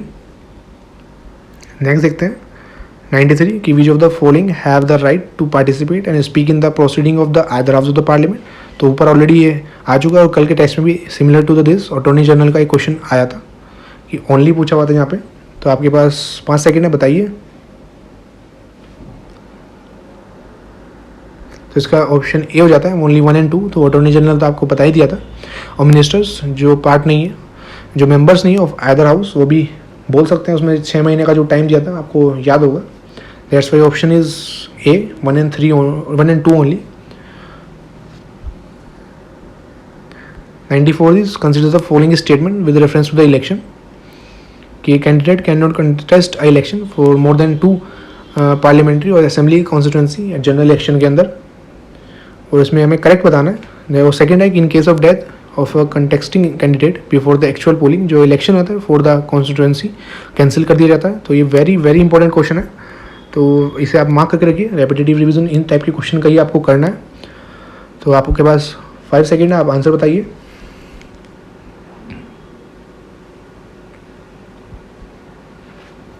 इसमें डायरेक्ट ऑप्शन हो जाता है सी 1 and 3। तो हम ऑलरेडी आपको ये पढ़ाते वक्त भी बता चुके हैं, जो कंटेस्ट है रिस्ट्रिक्शन टू द 2 कॉन्स्टिट्यूंसीज कि अ कैंडिडेट जो एलिजिबल नहीं है to contest for more than 2 constituency और assembly constituency at a general election और बाई इलेक्शन में भी जो सिमिल्टेनियसली हो जाते हैं। तो 1 तो करेक्ट है। और जो डिस्क्वालिफिकेशन है for insulting the national human act के अकॉर्डिंग, जो पर्सन है who is convicted for the following offences under the prevention of insult to the national honour act 1971 का, उसे डिस्क्वालिफिकेशन हो जाता है for the election of parliament और state legislature 6 सालों के लिए। तो ये एक्स्ट्रा इन्फॉर्मेशन आप ध्यान रखेंगे। फर्स्ट है कि जो ऑफेंस है तो नेशनल फ्लैग, तो इसलिए ऑप्शन 3 करेक्ट है। जो डेथ के रिगार्डिंग क्या है कि earlier in the case of death, जब इलेक्शन जो कंटेस्ट कर रहा है उस कैंडिडेट की डेथ हो जाती थी एक्चुअल पोल से पहले, तो इलेक्शंस है used to be countermanded. Consequently जो इलेक्शन प्रोसेस है had to start all over again in the concern constituency. लेकिन अब ऐसा नहीं है, election would not be countermanded on the date of the constituting candidate before the actual polling. And however if the deceased candidate belong to a recognised political party, तो जो party होती है वो उसके पास ऑप्शन होता है कि वो अनदर कैंडिडेट को 7 दिनों के अंदर चूज कर सकती है। नेक्स्ट 95 कि which of the following promote cooperative federalism India के अंदर। ये ऑलरेडी डायरेक्ट क्वेश्चन है। 5 सेकेंड आपके पास, बताइए। Very easy question. This option is 1 and 3 inter state हम देख चुके हैं। Cooperative federalism basically sharing of power between the centre and the state. तो फर्स्ट तो डायरेक्टली दिखाता है आपको, 3rd नहीं दिखाएगा कि स्टेट गवर्नमेंट और हाई कोर्ट के ये इनकरेक्ट है, बिकॉज इंडिया में इंटीग्रेटेड जुडिशियल सिस्टम है। यहाँ पे system single system of court चलता है with hierarchy of courts, not the sharing of power. President of Rajya Sabha in the parliament ये है ही हमारा। नेक्स्ट है 96 consider the following statement regarding parliamentary privileges. तो ये भी हमने पार्लियामेंट में डिस्कस कर लिया था हमारे लास्ट वीडियोज़ में। तो उसमें दिया है कि there is no provision for the parliamentary privilege Indian constitution के अंदर। नेक्स्ट है जो पार्लियामेंट्री प्रिविलेजेस हैं are enjoyed collectively not individually by parliamentarians. तो करेक्ट कौन सा नहीं है वो बताना है। तो आपके पास 5 सेकेंड है। तो इसमें तो दोनों ही इनकरेक्ट है। फर्स्ट इनकरेक्ट क्यों है, जो कॉन्स्टिट्यूशन का हमने पढ़ा था आर्टिकल 105 वो एक्सप्रेस करता है 2 टाइप की privileges, that is freedom of speech parliament के अंदर and right to publish office proceeding, जो सच हो ट्रू हो। And it should be noted here that कि जो पार्लियामेंट है till now has not made any special law to exhaustively codify all the privileges. और 5 सोर्सेज हैं इनके कि हमने पढ़े थे वहाँ पे भी। कॉन्स्टिट्यूशन एक सोर्स था, बेसिस लॉज जो पार्लियामेंट द्वारा बनाए जाते हैं, rule of both the houses, parliamentary convention and judicial interpretation. और सेकंड भी इनकरेक्ट है। ये भी हमने देखा था कि 2 बोर्ड क्लासिफिकेशन किया था, कलेक्टिव प्रिविलेजेस और इंडिविजुअल प्रिविलेजेस दोनों ही होती हैं। 97 which of the following can act as a president when a vacancy occurs in the office of the president. मेरी जी क्वेश्चन बताइए, या 5 सेकेंड्स। तो डायरेक्टली ऑप्शन हो जाता है ए कि दोनों ही ये एक्ट कर सकते हैं एज अ प्रेसिडेंट। और दोनों आप पढ़ चुके हैं ऑलरेडी। 98 देखते हैं कि consider the following statement regarding state legislative council. तो फर्स्ट है जो कॉन्स्टिट्यूशन ऑफ इंडिया, उसने फिक्स की है maximum minimum strength state legislative council की। सेकंड जो एक्सटर्नल स्ट्रेंथ है काउंसिल की वो फिक्स की गई है by state legislative assembly. Third है कि जो मेजोरिटी ऑफ मेंबर हैं ऑफ द काउंसिल वो इंडायरेक्टली इलेक्टेड हैं। ये कंसिडर द फॉलोइंग स्टेटमेंट कि इनमें से कौन सी करेक्ट है। तो मोस्टली इसमें जो हमारा सेकंड टेस्ट है हमने पार्लियामेंट चैप्टर को कंसिडर किया है, पार्लियामेंट और सेंटर स्टेट। तो बिकॉज लास्ट में हम फंडामेंटल राइट्स देख चुके हैं, तो ऐसी मिक्स जो मोस्ट इंपॉर्टेंट चैप्टर्स हैं वो डिस्कस करेंगे और आपका पूरा ही ये लक्ष्मीकांत के सारे चैप्टर कंप्लीट हो जाएंगे। तो इसका ऑप्शन देखिए 5 सेकेंड्स आपके पास। तो इसका आंसर हो जाता है सी 1 और 3।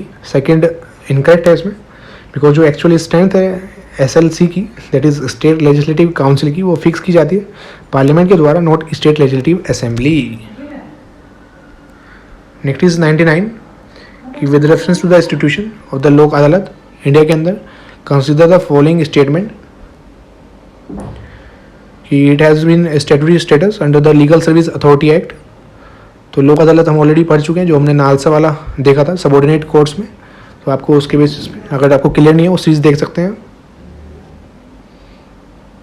तो ये तीनों ही करेक्ट ऑप्शन है। And if you have any doubt you can watch our lesson of subordinate courts of Laxmikanth playlist. 100 है कि which of the following describe करता है बेस्ट पॉइंट ऑफ ऑर्डर को, और ये ऑलरेडी हम डिस्कस कर चुके हैं। तो आपके पास 5 सेकंड है कि एक एक्स्ट्राऑर्डिनरी इंस्ट्रूमेंट रेज किया जाता है when the proceeding of the house do not follow the normal rule of the house. तो डायरेक्टली दिख रहा है आपको यही ऑप्शन करेक्ट है, तो हमारा ये करेक्ट हो जाता है। सो गाइज हमारा सेकंड डे का पॉलिटी 2 भी हमारा कंप्लीट हो गया है। कल मिलते हैं with the day 3 with the polity 3 test 3। And अगर आपको कुछ भी डाउट हो तो आप कमेंट में डेफिनेटली पूछें, और मिलते हैं कल। और till now please hit the subscription button and like our videos. Thank you.